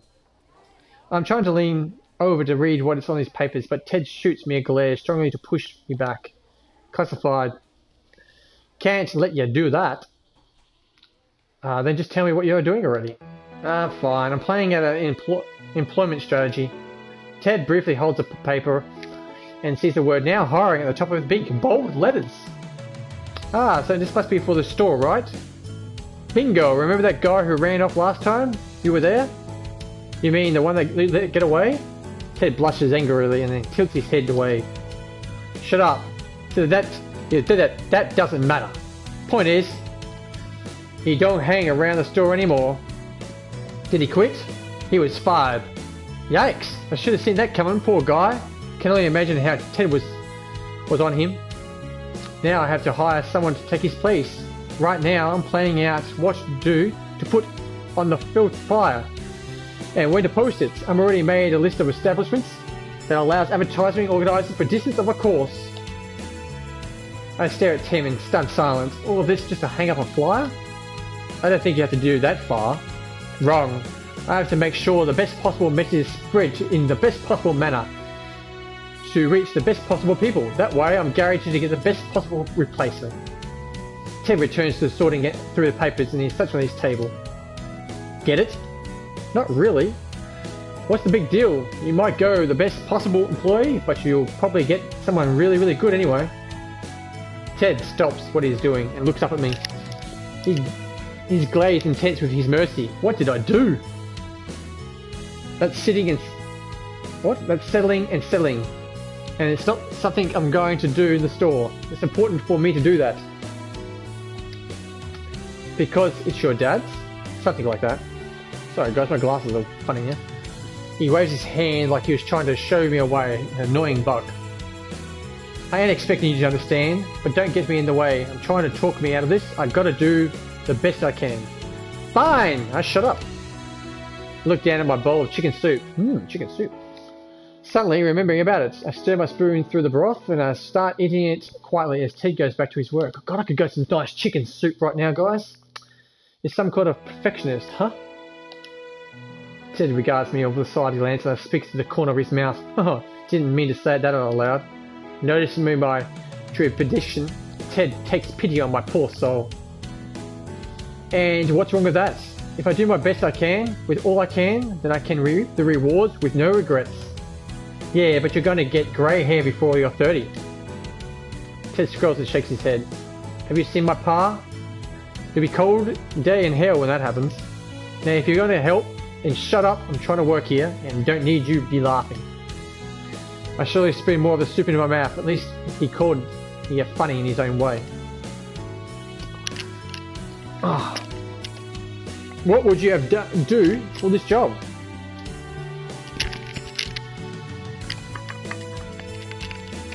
Sorry guys, I can't get my headset comfy now. I hate it when you take it off and then you can't get it back on nice and comfy. It's not the most comfortable headset. Nothing too difficult. Work the register, stock the shelves, clean up, organise the back. I do the blunt of it, but I need to make sure whoever gets the job can do the rest. Oh, so you're pretty easy, huh? If you're competent. Okay then, sign me up. Ted jerks alike. I punch him in the shoulder and he looks up at me like he's trying to gauge how serious I'm being right now. Don't tell me you're volunteering. What's with the face? It's only part-time, right? I can use the money. Ted sits back in his seat and crosses his arms stubbornly.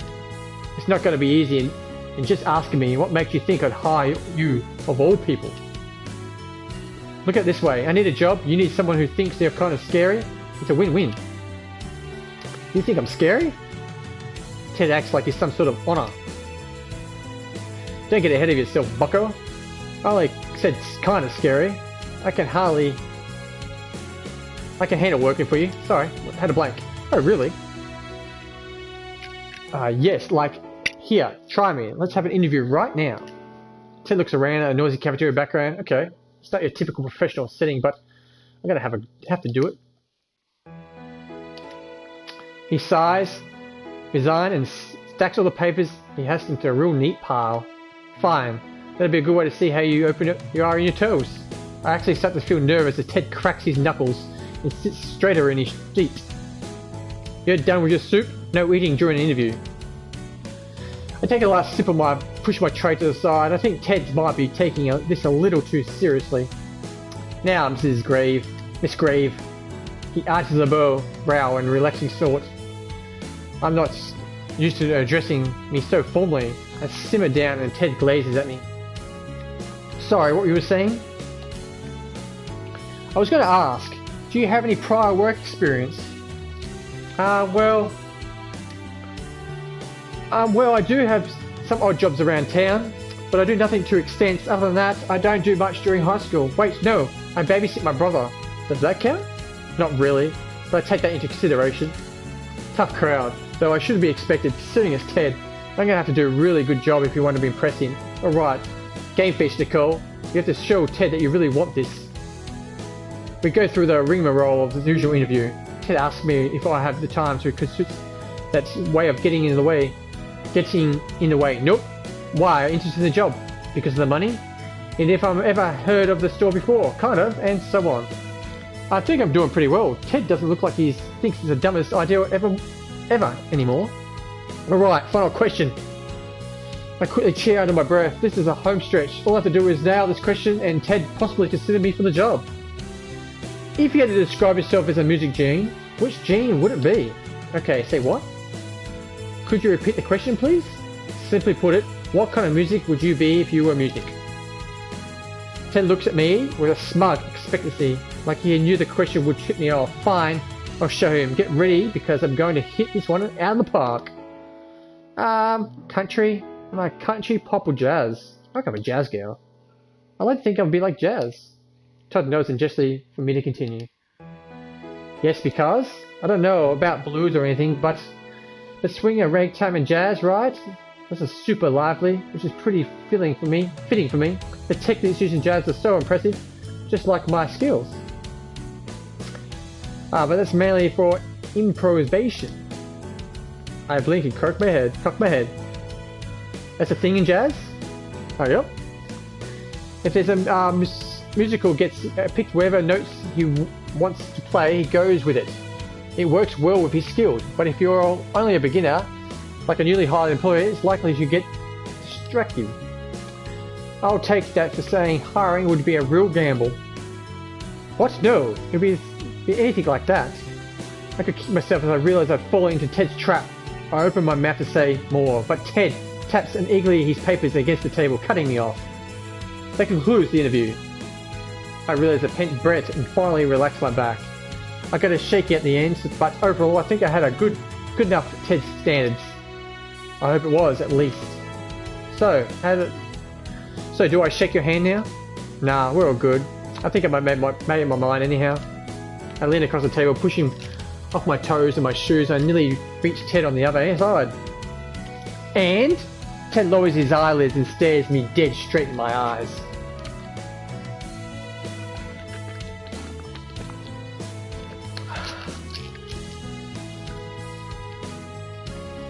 You can have the job.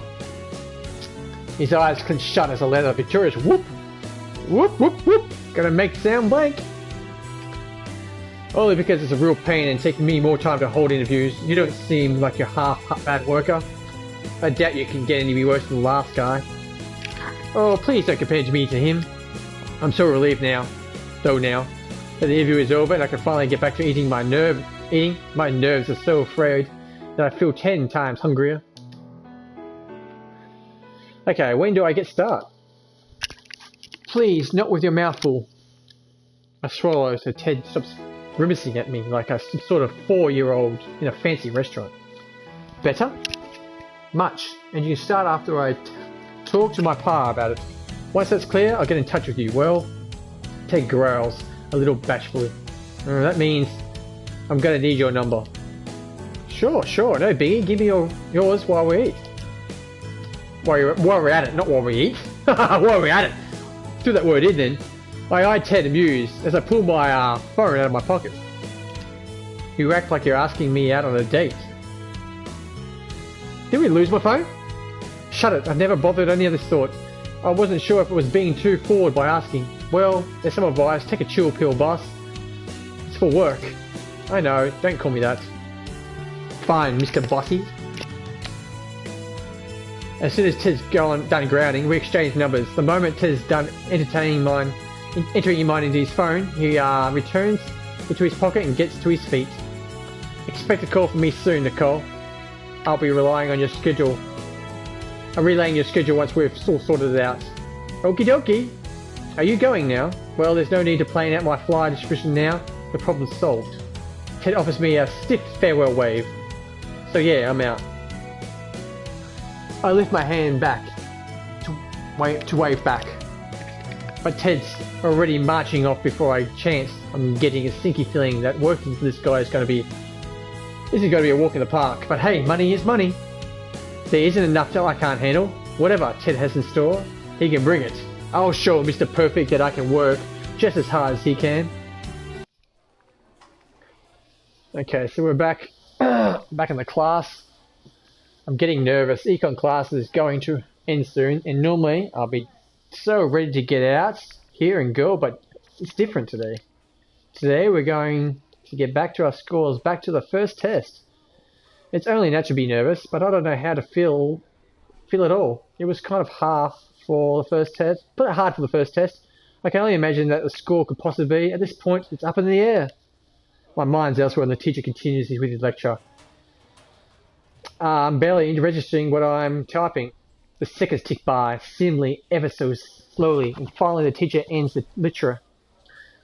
2. Announced that he's going to be handing back our test today. Like nobody knew that already? The teacher assistants have already sorted out the test into separate stacks, based on our last name. The place on the table is at the front of the class, and the TNA stands by, watching just in case there's some confusion. Or a riot starts for pushing and shoving people who want to get their test. I take my time packing up my stuff. People pass me on their way to the front, and there's already some small mob forming around the piles. I guess I should wait until it thins before I go. A few more minutes, I see a chance, and there's only a few people surrounding the table now. I pick the shoulder bag and hurry down. Last names with a G. are in the first group, and I see the work on the classes to turn the stack into a messy pile. Of course, they couldn't help it keep it neat.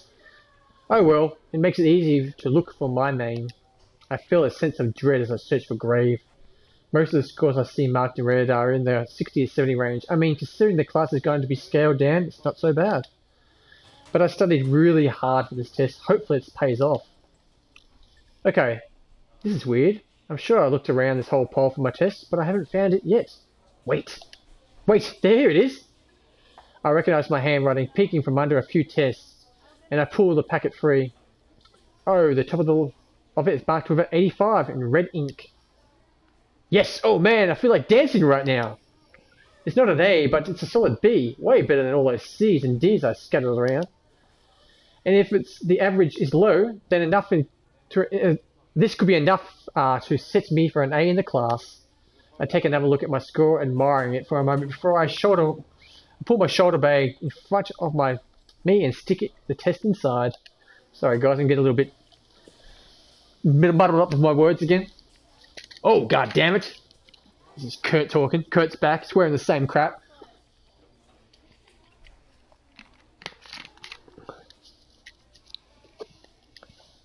Wow, I didn't know you were still here.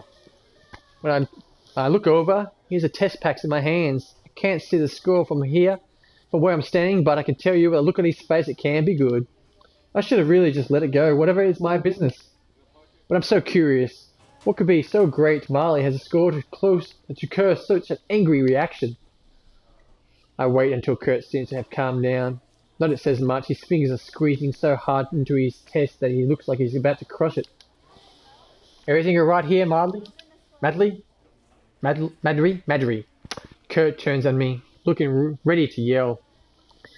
But once he recognizes who I am, his expression softens and forces a grin welcomes to my presence. Sorry guys. Water didn't go down too well. Once again guys, this game is brought to you by Ratalaika Games. The amazing people at Ratalaika Games was kind enough to send me this game on release day today. Ratalaikagames.com. Please check it out. They make all the amazing games for your Nintendo Switch, Xbox One and PS4, which I'm playing on right today. Let's get back into the game. Kurt. Hey there, Grave. You heard that, huh? I see the rest of the remaining students are giving us a wide berth, eyeing like it's a bomb ready to blow up. I'm pretty sure they heard you were in the next hall over. I can already tell this is going to be a touchy subject. So how'd you go? How did you go? I figure asking the questions in a sing-song voice would make it easy for the big guy. Whatever, Kurt's voice lowers and does his glaze. Oh, okay, maybe they didn't work as well as I hoped. Kurt glances over his shoulder, then the others like he's checking and someone's listening in on us. Hey, can we talk somewhere else? Geez, I just wanted to score, not his life secrets. I agree though, and Kurt leads me out of the classroom and outside. We're always in the same little area outside. It's very, very colourful. I like it. He leans against the nearby tree and groans, the base of his palms pressed to his forehead. I failed the damn test. I figured you did. Wow. Try to show a little more sensitivity, Nicole, yeah? You're not the best buddies with this guy, but it's not like you want someone to talk to. You like this if you just failed. I try again. What did you score? If it's like the 50s, 60s, you should be okay. Kurt shows off his test packet and holds... I'm going to hold it back and grimace at the score. 42 written on his top of his test.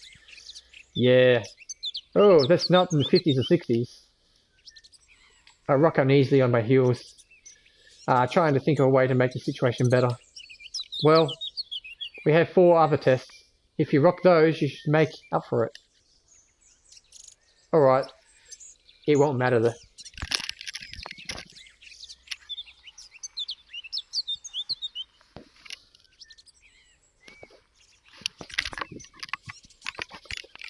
Sorry guys, I just couldn't get these headset comfy. It's annoying the crap out of me. Sorry, I apologise. Kurt growls and looks around, ready to punch something. I only hope he's enough of a gentleman not to hit a girl. I don't get any of this. It's all numbers and stupid graphs. I thought this was just going to be common sense stuff. Econ is econ.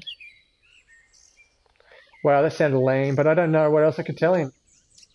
How did your study go? How did you study for the test? Well, I skimmed the chapters.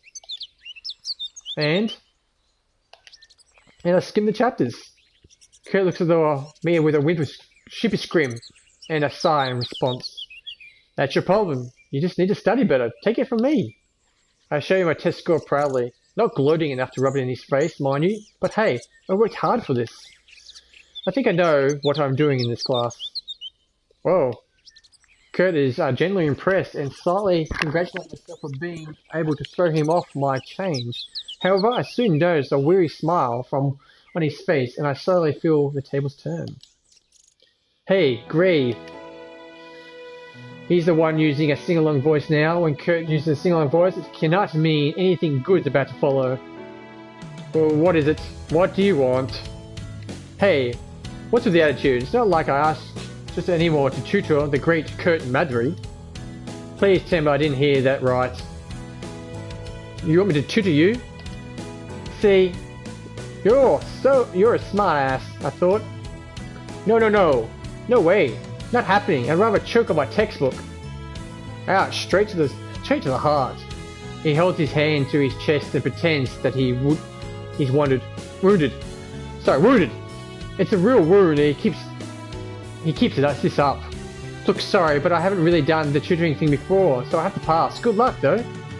I try to walk away from Kurt, but he hurries in front of me and holds his arm out wide. Jeez, I forgot how big this guy is. Move it or lose it, Madly. No means no. Hey, can't you just hear me out? He gives me this puppy dog look that manages to make my heart melt upon sight. Man, I bet this rehearses this all the time to get what he wants. Fine, but I'm only going to give you 5 minutes. Starting now. I told you I was on an athletic scholarship, right? Yep, and I know that means you need to keep up above A average or you can't play. If I don't pass this class, I'll be at a critic probation. I have to be able to play ball, or they'll stop paying for my stuff. Kurt sighs and presses his hands together, pleading. Look, trust me when I say that I don't want to bother hiring a tutor, but it's obviously that I need one. Grave, you're my last hope here. I'm seriously begging. Gosh, this guy. I can feel my defenses crumbling as he gives me another dose of the puppy dog look. I really don't like Kurt. I don't hate him, but he's far from being a friend. But he was desperate enough to ask me. I figured sucking up his pride should count for something. Okay, you got me. I'll help you out. Kurt lets up a whoop and throws his fist in the air. Friggin' sweet! Gonna pass this class for sure now. As I watch Kurt snicker smugly to himself, I get the feeling that he thinks I'm able to solve this all for him. Thanks, Grave. I owe you one. Yeah, that's definitely what he's thinking. I'm not sure what to tell him. It's not like I'm some miracle worker here. Keep confident you can help him. Tell him you'll have to pay. It's seriously better not be expecting me to do all the work. I gesture pointedly to Kurt. You're gonna have to be one that's apple pie for all the stuff though I teach you. I can only do so much. Kurt shoots me an annoyed side glance. I'm not stupid, Grave. I got that much. I was just reminding you. Okay, now look some hard ass that I don't have the faith in him.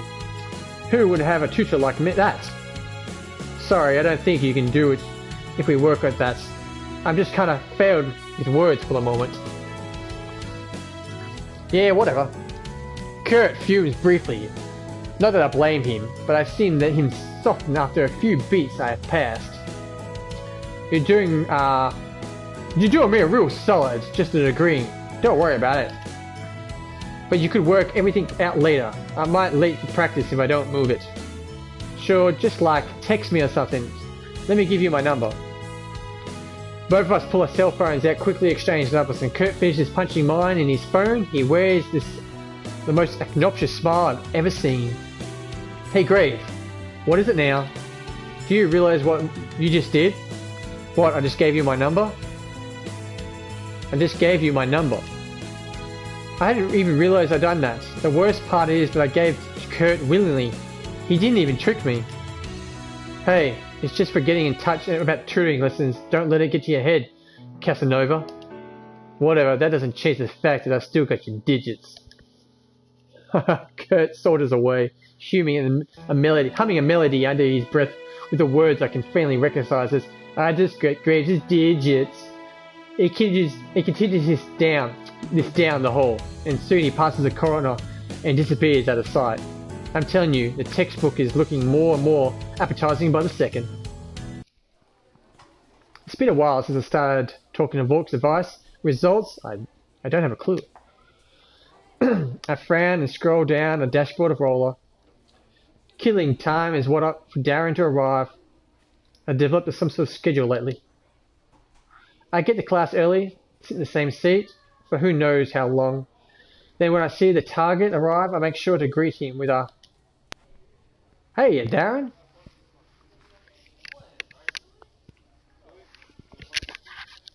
I perk up and notice him walk into the door and greet him enthusiastically.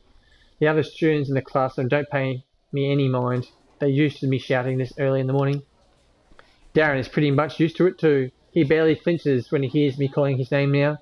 As he walks past me to take his seat, he gives me a smile, a wave of acknowledgement and a nod. Then nothing. Just like every other time. I grumble slightly and stumble in my seat. Is this even working? My chin nearly touches my desk as I skim back into my laptop. This is Vork's fault. I'm going to send him something mean on Roller. I sit up and click the shortcut I have instantly taken me to the site. Once I see a link to Roller's vlog, I click and prepare to write my jeering complaints. However, I should have known to be distracted by this vlog. He's found a picture of these really cool old-fashioned dining scenes, the jukeboxes and ice cream floats. I start going through this blog, distracting myself with these thoughts, and soon I forget when I even went there in the first place. That's right. I was going to complain to him. I should probably make sure no one's about to read it. Read what? Okay, I look over my shoulder and see Darren staring intently back. When his eyes meet, he flinches away and I cock my bow. Was he looking at me? Or was he looking at my laptop screen? Wait. Hey Darren, do you use Roller? I notice his eyebrows raise when he recognizes the name. I immediately leap from my seat and I think I found a way into his bubble. So is that a yes? I grab my laptop and slide out of my desk and away from my foot so I stand next to Darren's. I'm so excited that I nearly shove my screen into his face and he rears back to keep some distance. I merely back off as I notice I'm comfortable I'm making him. This isn't cool. I can get in his face like this. Sorry, I've just never met anyone who uses Roller before. Well, offline at least, so when it looked like you knew what I was doing, I kinda got carried away. I'll probably just jump conclusively away. I bet he doesn't even know what I'm talking about. No, he hesitates like he's trying to find the right way to word something. I use Roller too. I told you guys, this is that Vortex guy, or whatever his name is, Voix. Pinch me. Wow, really? I feel excitement from before returning. I awkwardly position my laptop to crook my arm so I can maneuver over to my blog instead of Voix. This is mine. I place the laptop on the top table so he can take a look. Darren leans over and seems to stiffen in a place and he glances over my blog. He's not sure if that's a good sign. I usually just blog about clothes, cool pics, superheroes. It's pretty girly, so I get it isn't your thing. I shift from foot to foot, and Darren slightly scrolls through my blog. I'm starting to feel self-conscious. It's like I'm letting him probe through my brain. So what do you think? I peer expectantly at him over my laptop. Good, bad? Should I just delete it now? I like it. He pauses again, struggling for his words. He takes a deep breath, almost resigns breath. I really follow you. Okay, wait, what? I let an embarrassed squeal. You can't be serious, no way. That's honestly flattering. Which is your blog? I'm not the type of girl who follows for a follow, but maybe Darren runs a blog like I like? Would you, like to see? Duh, I'd love to see it. Darren's fingers zip across the trackpad as he tries to find his blog. After a moment, he makes a satisfied sound. Here we go. As he turns the laptop back around, he glances at his face flushed. I'm staring at Vox's blog again. I told you guys! I told you it was this Vox guy! Wait, is he saying that? You've got to be... Huh? No, no! Oh my gosh, Vox! Darren offers a weak smile as I nod in my direction. Yeah, it's me. I didn't think we'd meet like this. So all of a time, the guy that I thought was miles away was sitting right next to me in class? I don't know how I feel right now. Like, of course I'm happy, but at the same time... Oh man, does this mean I'm complaining about Darren to his own face? It did. I'm so sorry. Well, what are you talking about? About all the things I said. I had no idea I was whining about you to yourself. It's fine. We weren't malicious, just honest. Truth be told, I'm already aware of everything you mentioned to me, but I still feel bad about it. It's nothing to feel terrible about. Perhaps it should be me who's apologising. Sorry guys. Get a little bit jumbled up with the words again. Darren glances away and shuffles uncomfortably to his seat. His voice is getting quieter than it was before. I had my suspicions ever since the day that you asked for advice. Of course, I wasn't certain it could have just been a coincidence, but it became increasingly clear that the days passed it was not the case. I've never met anyone so determined to speak to me. Then I recall the advice I gave Horta, and the fact your name is Nicole.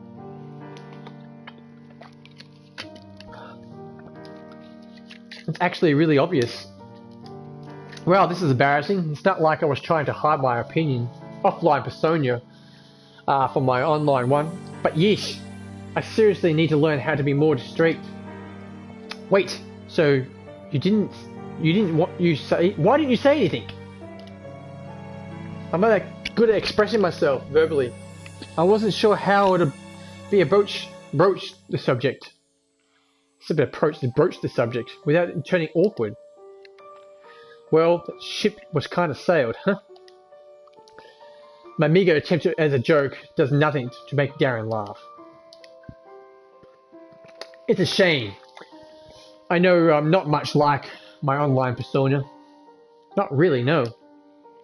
Darren laughs, ruefully at his face of how blunt I am. Funny how I make him laugh only when I'm trying to be serious. So now that we've met in person, what do you think? Okay, it doesn't change a thing. Are you serious? That worried? Definitely not what I expected. I'm not thinking... So he chose, it doesn't change anything. I'm not thinking anything different about you. We're friends. That's awfully nice of you to say, and truly do appreciate this settlement. But it's quite clear, at the very least, subconsciously, your view of me has changed. You're not talking to me like you usually do. You took a few steps back once you found out who I was. That's because I was really surprised. I understand, but those are still signs. I don't think I could say completely unaffected by this reveal. I can't argue with him there. Then, I get to know how you were offline too. I want to. How many times do I say we're friends until you get it? But I mean, aren't you disappointed with me? I surely must be below expectations. I scrub and brush away his concerns. Oh please, like no one ever is. Look at me. I must be way more spastic than I am online. Oh man, I point at my head. Itchy eye. Sorry guys. It's hard to filter your thoughts on this spot. Darren bobs his head vertically. That's why try to work out what I'm doing to say in advance. I usually have a hard time talking, but I tend to go faster the more I get to know someone. Well, not saying that's where you know each other. Relax. I get you what you're saying. No need to freak.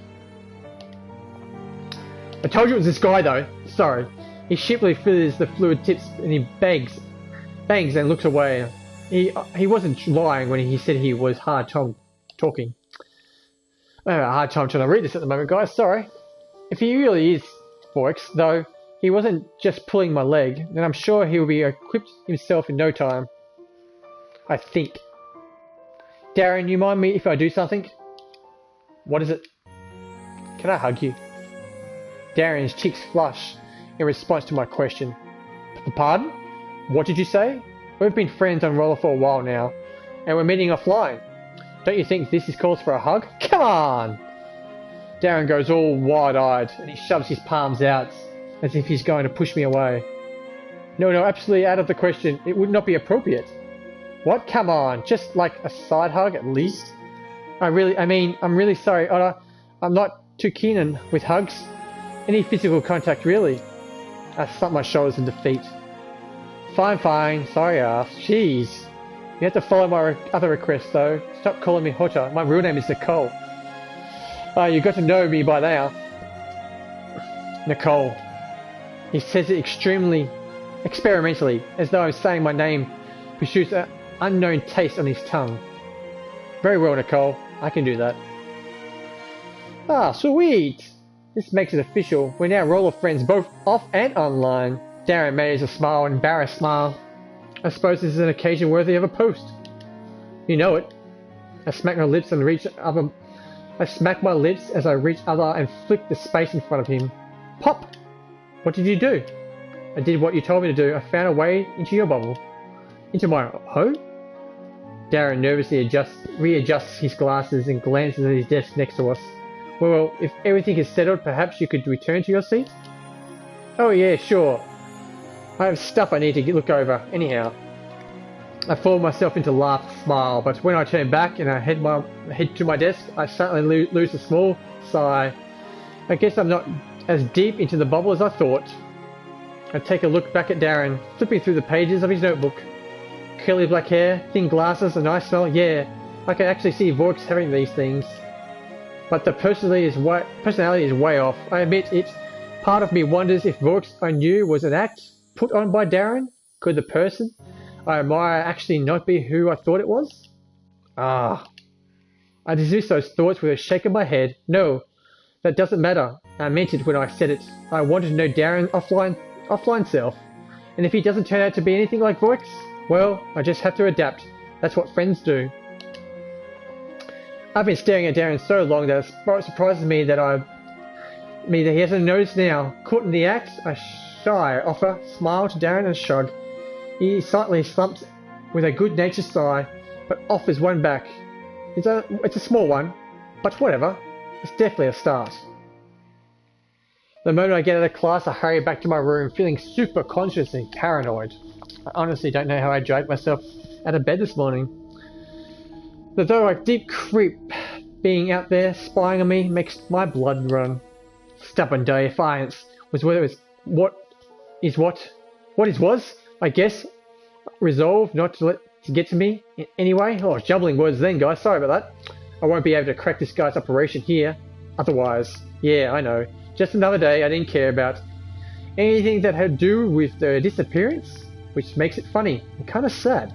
But the only reason I did start to care was the threat of me being next. I take a deep breath from the chilling thought. Is this really serious? I still cling onto the possibility of being an awful and stupid joke, but I can't play it safe. I have to take some... I didn't know that word, sorry. The first thing I do when I get back into the room is close the blinds again. It's pretty unnecessary seeing how we're on the higher floors, but it gives me a little peace of mind at least. Chandra probably wouldn't like it, but she isn't here right now. I can just open them when she comes back into a few hours. Next, I pull up my laptop and curl up into my bed. My first impulse is to log on to our usual sites. I idle, but I stop myself. I have to look up more into this disappearance. Anything I will learn will help. Let's quickly take our break for a sec, guys. I'll be back in a jiffy.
Okay guys, we're back. Sorry about that.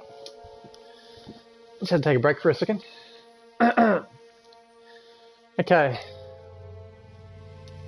You think something would be more stirring, would have more coverage, but the most information I found happens to be from my local news site.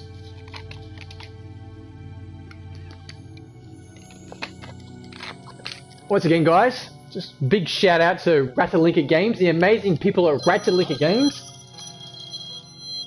Ratalaika Games has sent me this game today, playing on my Twitch channel, only released today on the PS4, Xbox One and Nintendo Switch.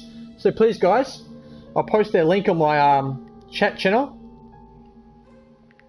Check them out, ratalaikagames.com. Fully amazing games, please check them out. I'm just going to answer this call quick guys, I'll be back in a jiffy.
Okay guys, I'm back. Apologies, I'm back. So I just had to make the phone call. I'm back.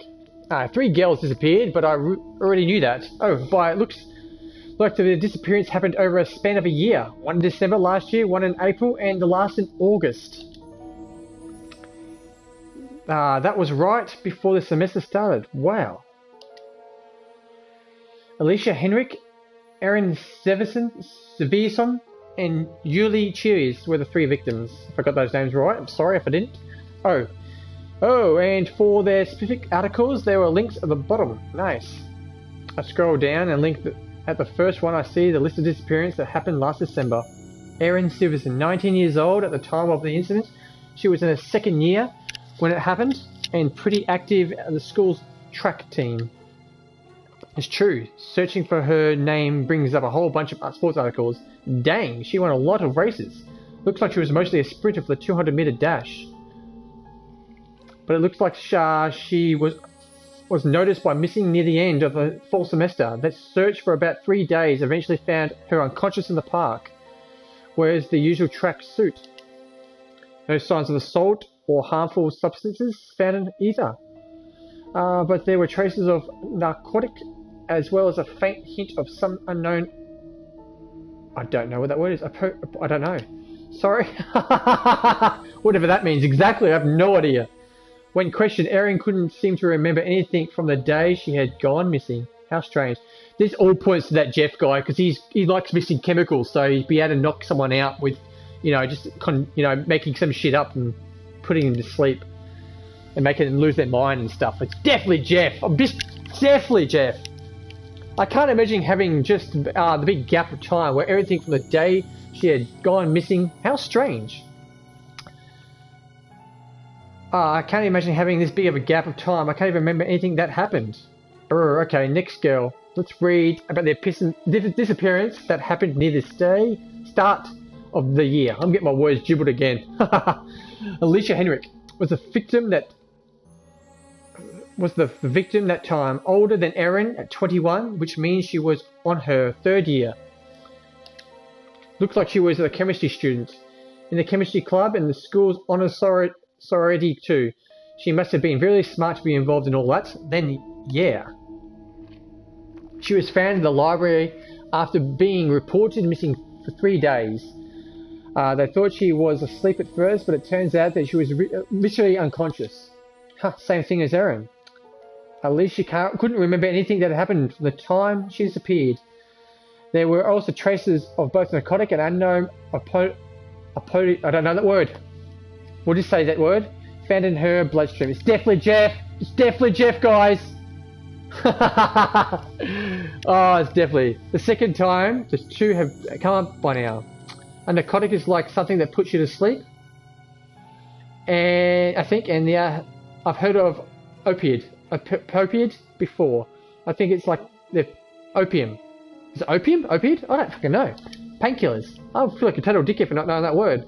Sorry guys, apologies. I make a note to look these things up sure, then click the last article about Yuri Kiris. This was a disappearance that happened in August, when she was 18 and about to be in her 2nd year at school. This isn't much about her school-wise, but it seems though that she volunteered at local shelters around town often. They even have testimonials of her co-workers in there. It's the same as the other girl. She went missing for 3 days and then popped up somewhere unconscious in the same drug traces. Only this time she was found beside a disco pub in town. That's a little sleazy.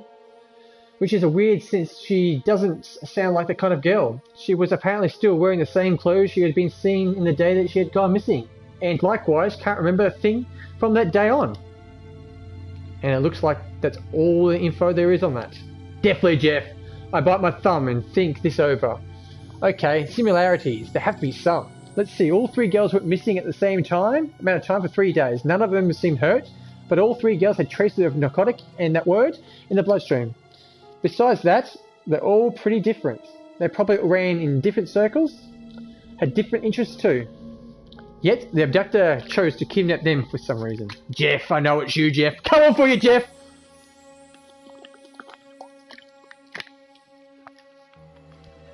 And now apparently after me. I feel hollow at the thought. Even if I accepted that this is happening, that doesn't mean I'm okay with it. There has to be something I can do. Maybe if I find out more about these girls and what they did, I can figure out exactly how they were taken. Kind of a stretch, but all I have to do is go off right now. I let a heavy breath and smack my cheeks a few times. Alright, that's enough depressing stuff for now. I might as well feel like I'm doing it. I have things to study and go over for school. But as I'm about to get ready for that, I realized something really stupid. Wait, did I flip open this time? Oh, that's right, I have to set a log me in automatically whenever I turn on my laptop. I must be serious of it. The whole situation must be shaken up more than I thought. At least a ton of people didn't message me while I was distracted. Just Darren did. Good old Dazzler. Hello, Nicole. I was wondering if you'd finished your reading of the anthropology. Right. We were assigned numbers to read from the next class. I quickly typed back a reply. I don't want him to think I'm ignoring him. No, sorry, Darren. I totally forgot. Was in the middle of something else. In typical Darren fashion, he starts to respond right away, even though I left him hanging for about 20 minutes. He always on top of things. Jeez. Am I disturbing you? No. I don't know how many no's, ends I have to type to get it to the point. I was just, reading something about... reading something, but not the anthro stuff. You know about these weird disappearances? These weird disappearances that were happening, right? You were reading about those? Yep, I was looking into them. How odd. You never seem to be that interested in them. Well, I am now. But I've done reading about them. I get started in the Anthro. Did you need help with something, or... There's this part I don't understand, but I'll ask you when you finish reading.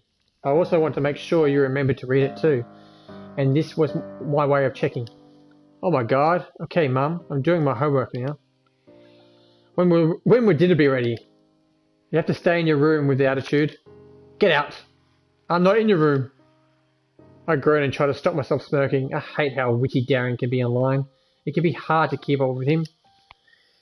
It's way different from how quiet he is in person, but you learn to adapt it after a while. Oh, Darren. Darren! This is as good as a good chance to ask Darren about something that's been on my mind. If anyone could answer it, it'd definitely be him. Is there a way to find out who's been visiting your blog on Roller? I'm not too sure. Well, I'm not sure, but I think so. Why do you need it? What do I say? No real reason. I just think have some kidnapper after me. That's definitely reassuring. I'm just curious to see. I want to know if I have any obsessed fans since I'm so popular. How very humble of you. There are several visitor trackers you can use. Some even can be hidden, so they have no idea of breaching their privacy. Shut up, I'm not going to be used to stalk them. Can you show me how to do this? Where do I even get it? I try to find a suitable one. You should start with reading that in the meantime. It isn't long, but it can be complicated at parts. I hope we don't have to read that. I'll ignore that you're bossing me around since you're being totally awesome and finding it for me. Thanks. Not a problem. Give me a few minutes. Darren presumably gets on that, and I stretch over my head on my bed and grab my textbook on my desk. Awesome. If I get this tracker thing working, I will be able to get some dirt on the abductor, even though they're bothering me again. Thank God my friends with Darren. It pays to have someone good at this coding stuff to help. My attention jumps from my textbook to my computer screen every so often to check Darren's gotten back to me yet. I get about halfway through before I finally hear back from him. I found something that I think would work. I don't use all of these, so I'll allow you to find out for yourself. He pastes a link on the chat and it leads to the visitor tracking widget like he said. Ooh, cool. There are instructions there, but I'll walk you through the process just to be sure. Thanks. Okay, so I copied the code shows that I have pasted it somewhere on Roller. Yes, you have to edit your HTML, but first you'll have to make an account on the website. Alright, let me do that first. The procedure probably should take as long as it does, but I eventually get the widget on my blog and working. I'm on it. Do you see a change? I refresh the page and with all my trackers and hits to show up, and I see that it's registered to someone. That must be Darren. It works. I get your IP address and your location, time and date too. It was kind of hoping I'd give our identity. Also, that's kind of illegal. Extremely so. But I'm glad it was a success. Many people use a visitor tracker nowadays. I'm sure it will come in handy for something. Like tracking creeps, I think to myself. I should get back to reading. You're still not finished? I got distracted by this. That's fine. Please continue. I'll be here when you're finished. I smile and look back at the book. I starting to feel a little teeny bit better about this, thanks to Darren's help. Now I have a surfire weapon to use against the abductor. But I still shouldn't forget to find out about these girls. Maybe ask around their usual spots should it work. Anything I find will do. Man, of course I get gloomy now that I'm out in the bio class. I squint my eyes, embrace against the autumn chill as the wind pushes past my face. It's super overcast today. I guess the sun's just taking a little vacation. I always get sleepy on days like this. Any lecture today was super boring. I could barely pay attention. The class is turning out to be way harder than I thought it would be. I'll just make sure to pay extra close attention when I read the chapter for this section. Boom! Problem solved! Except I nearly really get what I read when I read it. No, come on Nicole, you got this, don't worry over it. What to do now? It's too depressing to stay outside on a day like this. but I don't feel like heading back to my dorm right now. Looks like a fine day, guys. It looks like a fine day. Maybe you should study in the library for a bit. I could use the review time. This is the best idea I got, so I'm going with that. I keep the path leading down the library, but I stopped when I see a certain someone nearby. I should have known that I'd see Jeff around the life science department. I don't want to say that I've been avoiding him lately, but yeah, I've been totally avoiding him since I last ran into him at the lab. I don't think he's seen me yet. Great, I can probably hide somewhere until he passes. Unfortunately for me, Jeff turns and crashes me in the spot and makes a face like exactly what he was trying to do. Oh no, he can't stop be looking for me, can he? Nicole, I've been looking everywhere for you.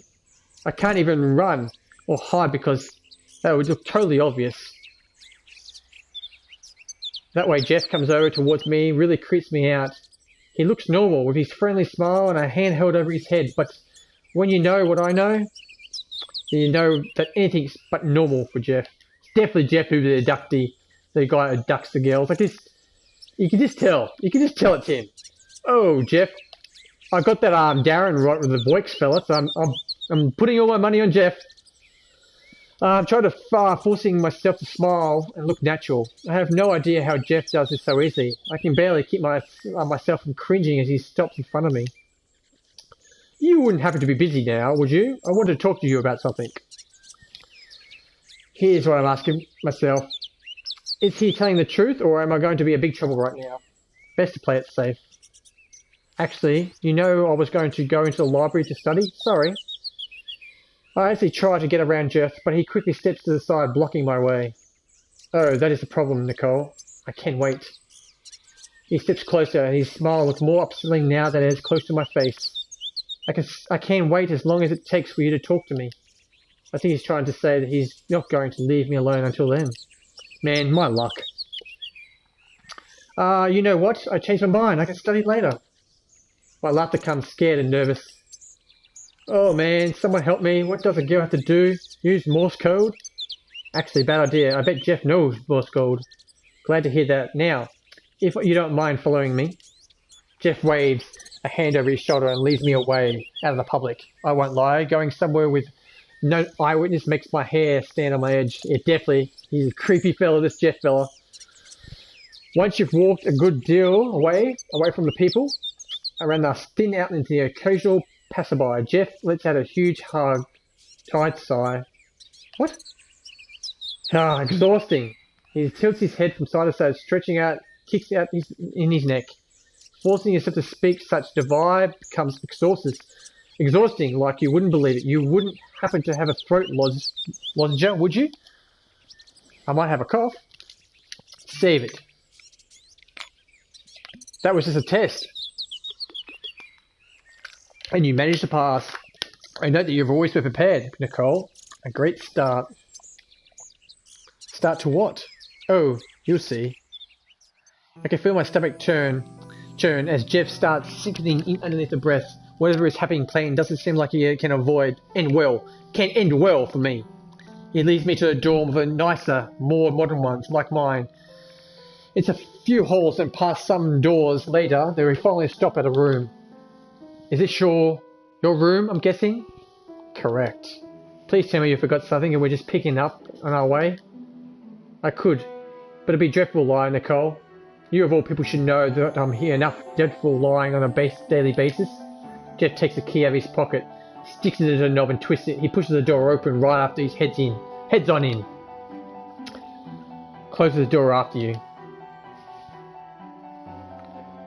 Okay, I do so, even if the thoughts of being in a confined space it just makes me completely uncomfortable.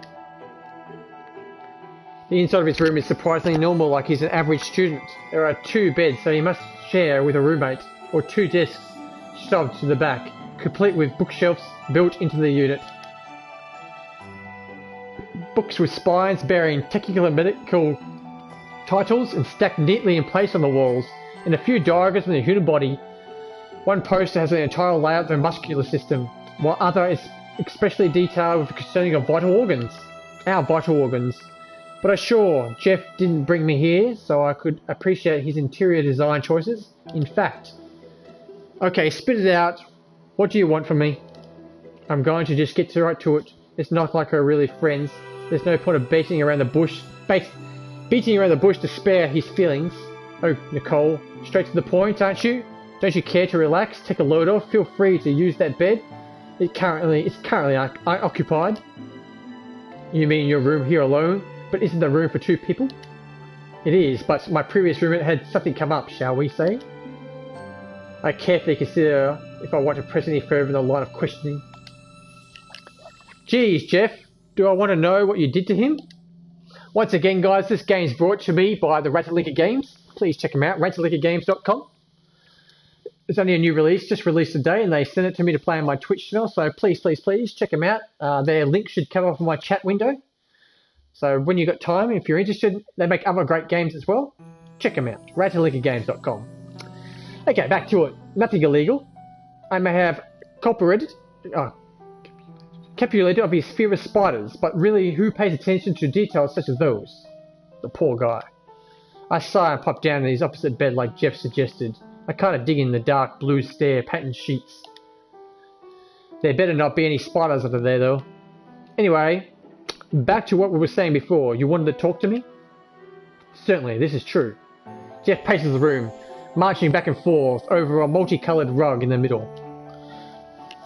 Who have you told? Told? I frowned at him angrily. You mean about you? Yes, exactly. Who have you told? Who am I going to have to watch out for now? It's been a while, I'm sure you have spread the news among these masses. I don't know what you think of. I don't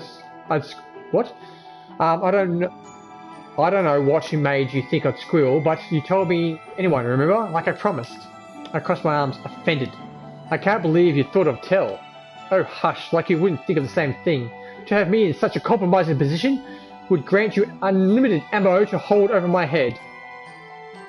And yet you say you have taken advantage of all this? Jeff stops and looks at me, his chin tucked to his fingers. If I believe you, and should since you show no signs of lying, then may I very well have been right about you, Nicole. What do you mean? What do you think about me? That you're perfect. Huh? What is he getting at? Are you hitting on me? Jeff sprouts it as he laughs, sputters. Oh, no. This is not it. I meant, yes, you are perfect, Nicole. The perfect assistant, that is. I should have known that you were flattering me with the sake of being nice. Wait, you think I'd make a good assistant? Did I even hear the right thing? That right? I must, because Jeff nods enthusiastically at me. Certainly, you'd fit this criteria necessary to be. Jeff holds up a finger. Number errands. I cringe on how loud Jeff shouts in that in German. You must know about the true genius that is Jeff Ryan. I know you're a bloody abductee, Jeff Ryan. You're an abductor. I know you, Jeff Ryan. Though it started an unfortunate incident, I now see that you're overhearing me at work to my advantage. Jeff holds up 2 fingers now and quickly covers up my ears. Namo zio. I must deem to be a quaint compliment. You haven't told anyone my secret, which contributes points to your favour. I also believe you possess above average intelligence, if not higher. Thank you, I think. That sounds like the closest I'm ever going to be a compliment from Jeff. What's the double drill?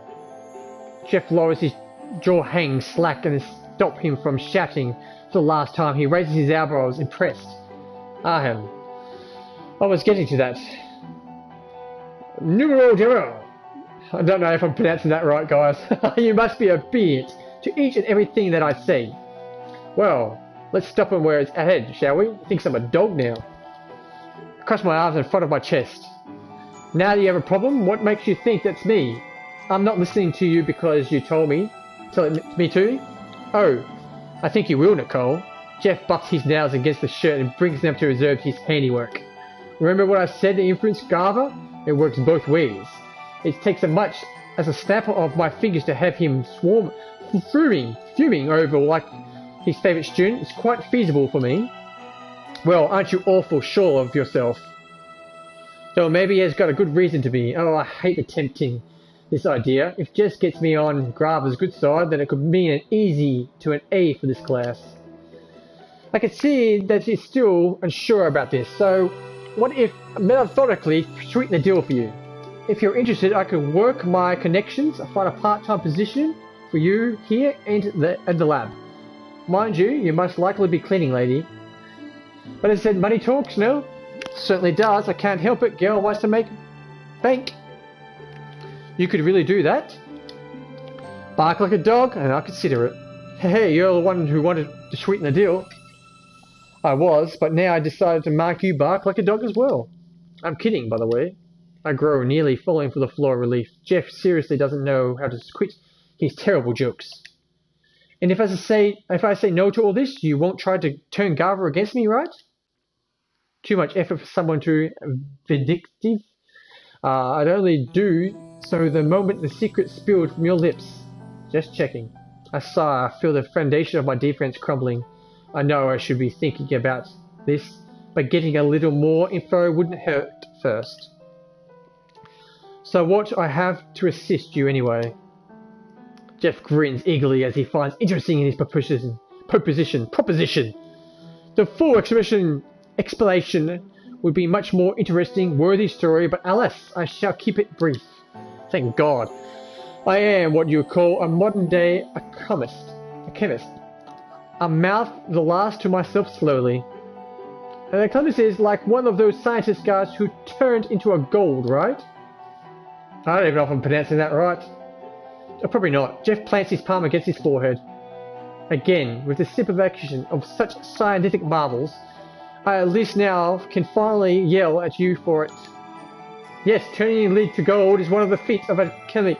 I don't know. a chilimi. I don't care. But there's so much more. With transmutation and opportunities are limitless, you can create anything you desire. And you see, I'm aiming for one of the gold in particular. That is what I need your assistance on. Jeff adopts a really haughty stance. Shoulders back, arms out. Now take a guess. What do you think of my goal? My would-be assistant? Why do I have to guess? Do it? Or you are no fun. Heh, I'm pretty fun. I'm plenty fun. Why am I arguing this? Fine, I'll play along. Okay, so you want to make something, you want to break something, you want to change something. We'll do that. I take a moment to think over it, but I don't know much about that. But if Jeff's interested in pharmacology, which is making medicine. If your goal to create something, Jeff breaks down a loud round of coordinates applause. That jerk. I say my relationship with Jeff's gone up to 10 now. Correct. More specific, I aim to create a draft of which the world has never seen before. However, in much more difficult than I have anticipated on my own, hence my need for my assistance. Wow. So you can be humbled when you want to. Though, you'd go on and about it and how amazing you were. Jeff scrolls and gestures at himself. Why, of course I'm amazing. But not that amazing. A chemist would know their limbs have ever wishes to surpass him. Hey, for once I'm thinking saying something that makes decent amount of sense. So, all I have to do is what exactly? It's simple. All you have to do is assist me in finding the necessary ingredients I need to finish my potion. That you're never going to tell me the purpose of? All in due time. All be revealed in due time.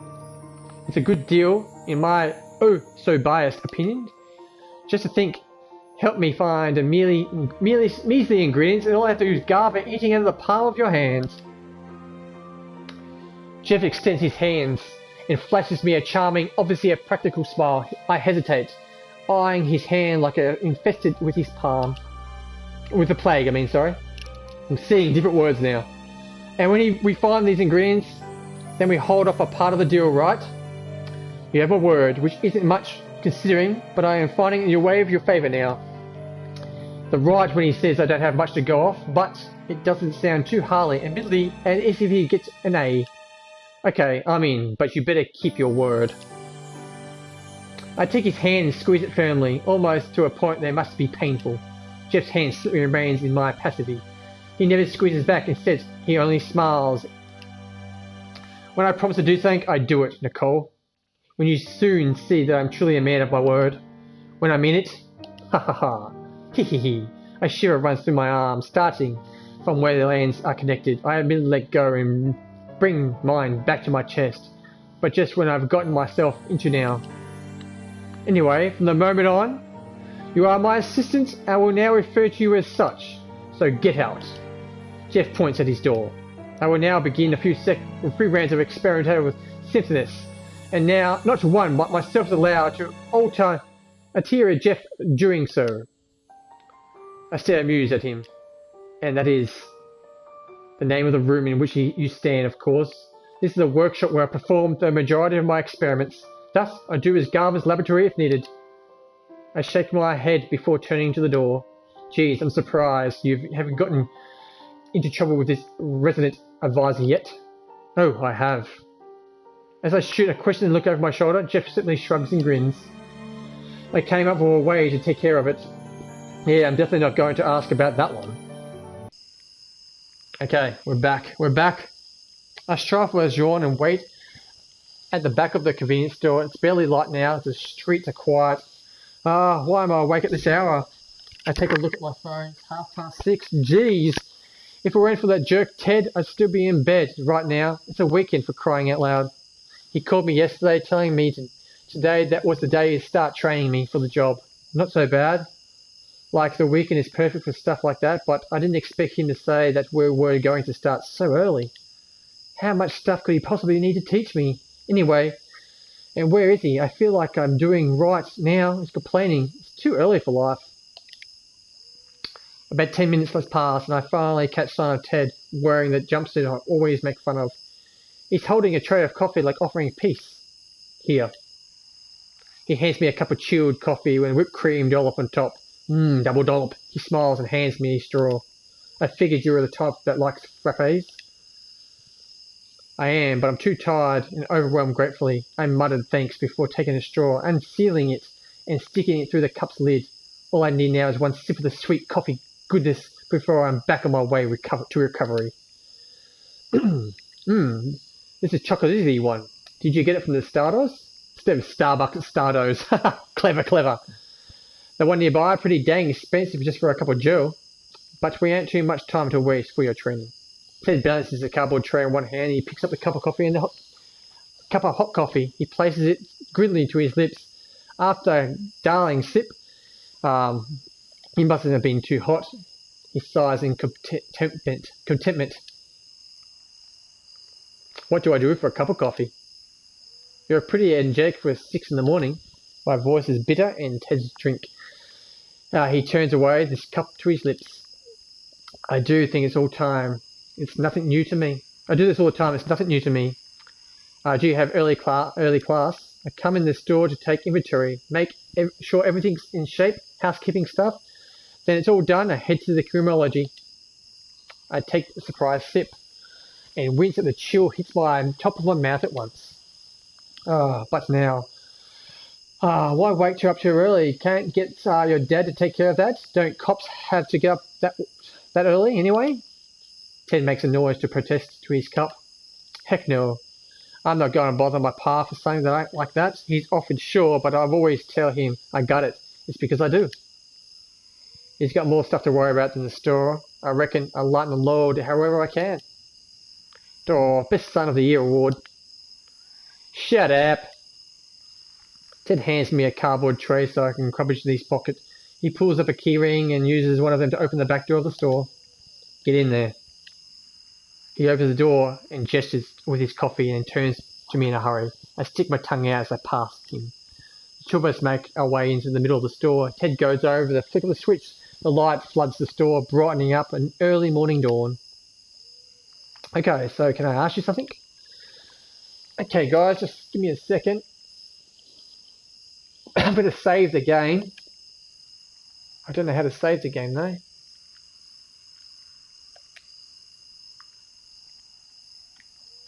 Okay, so we saved the game there. I think that's how we did it. Let's go back. Okay, guys, I'm going to take a break now. I'd like to thank everyone coming past. Big shout outs. Big shout out first to Ratalaika Games.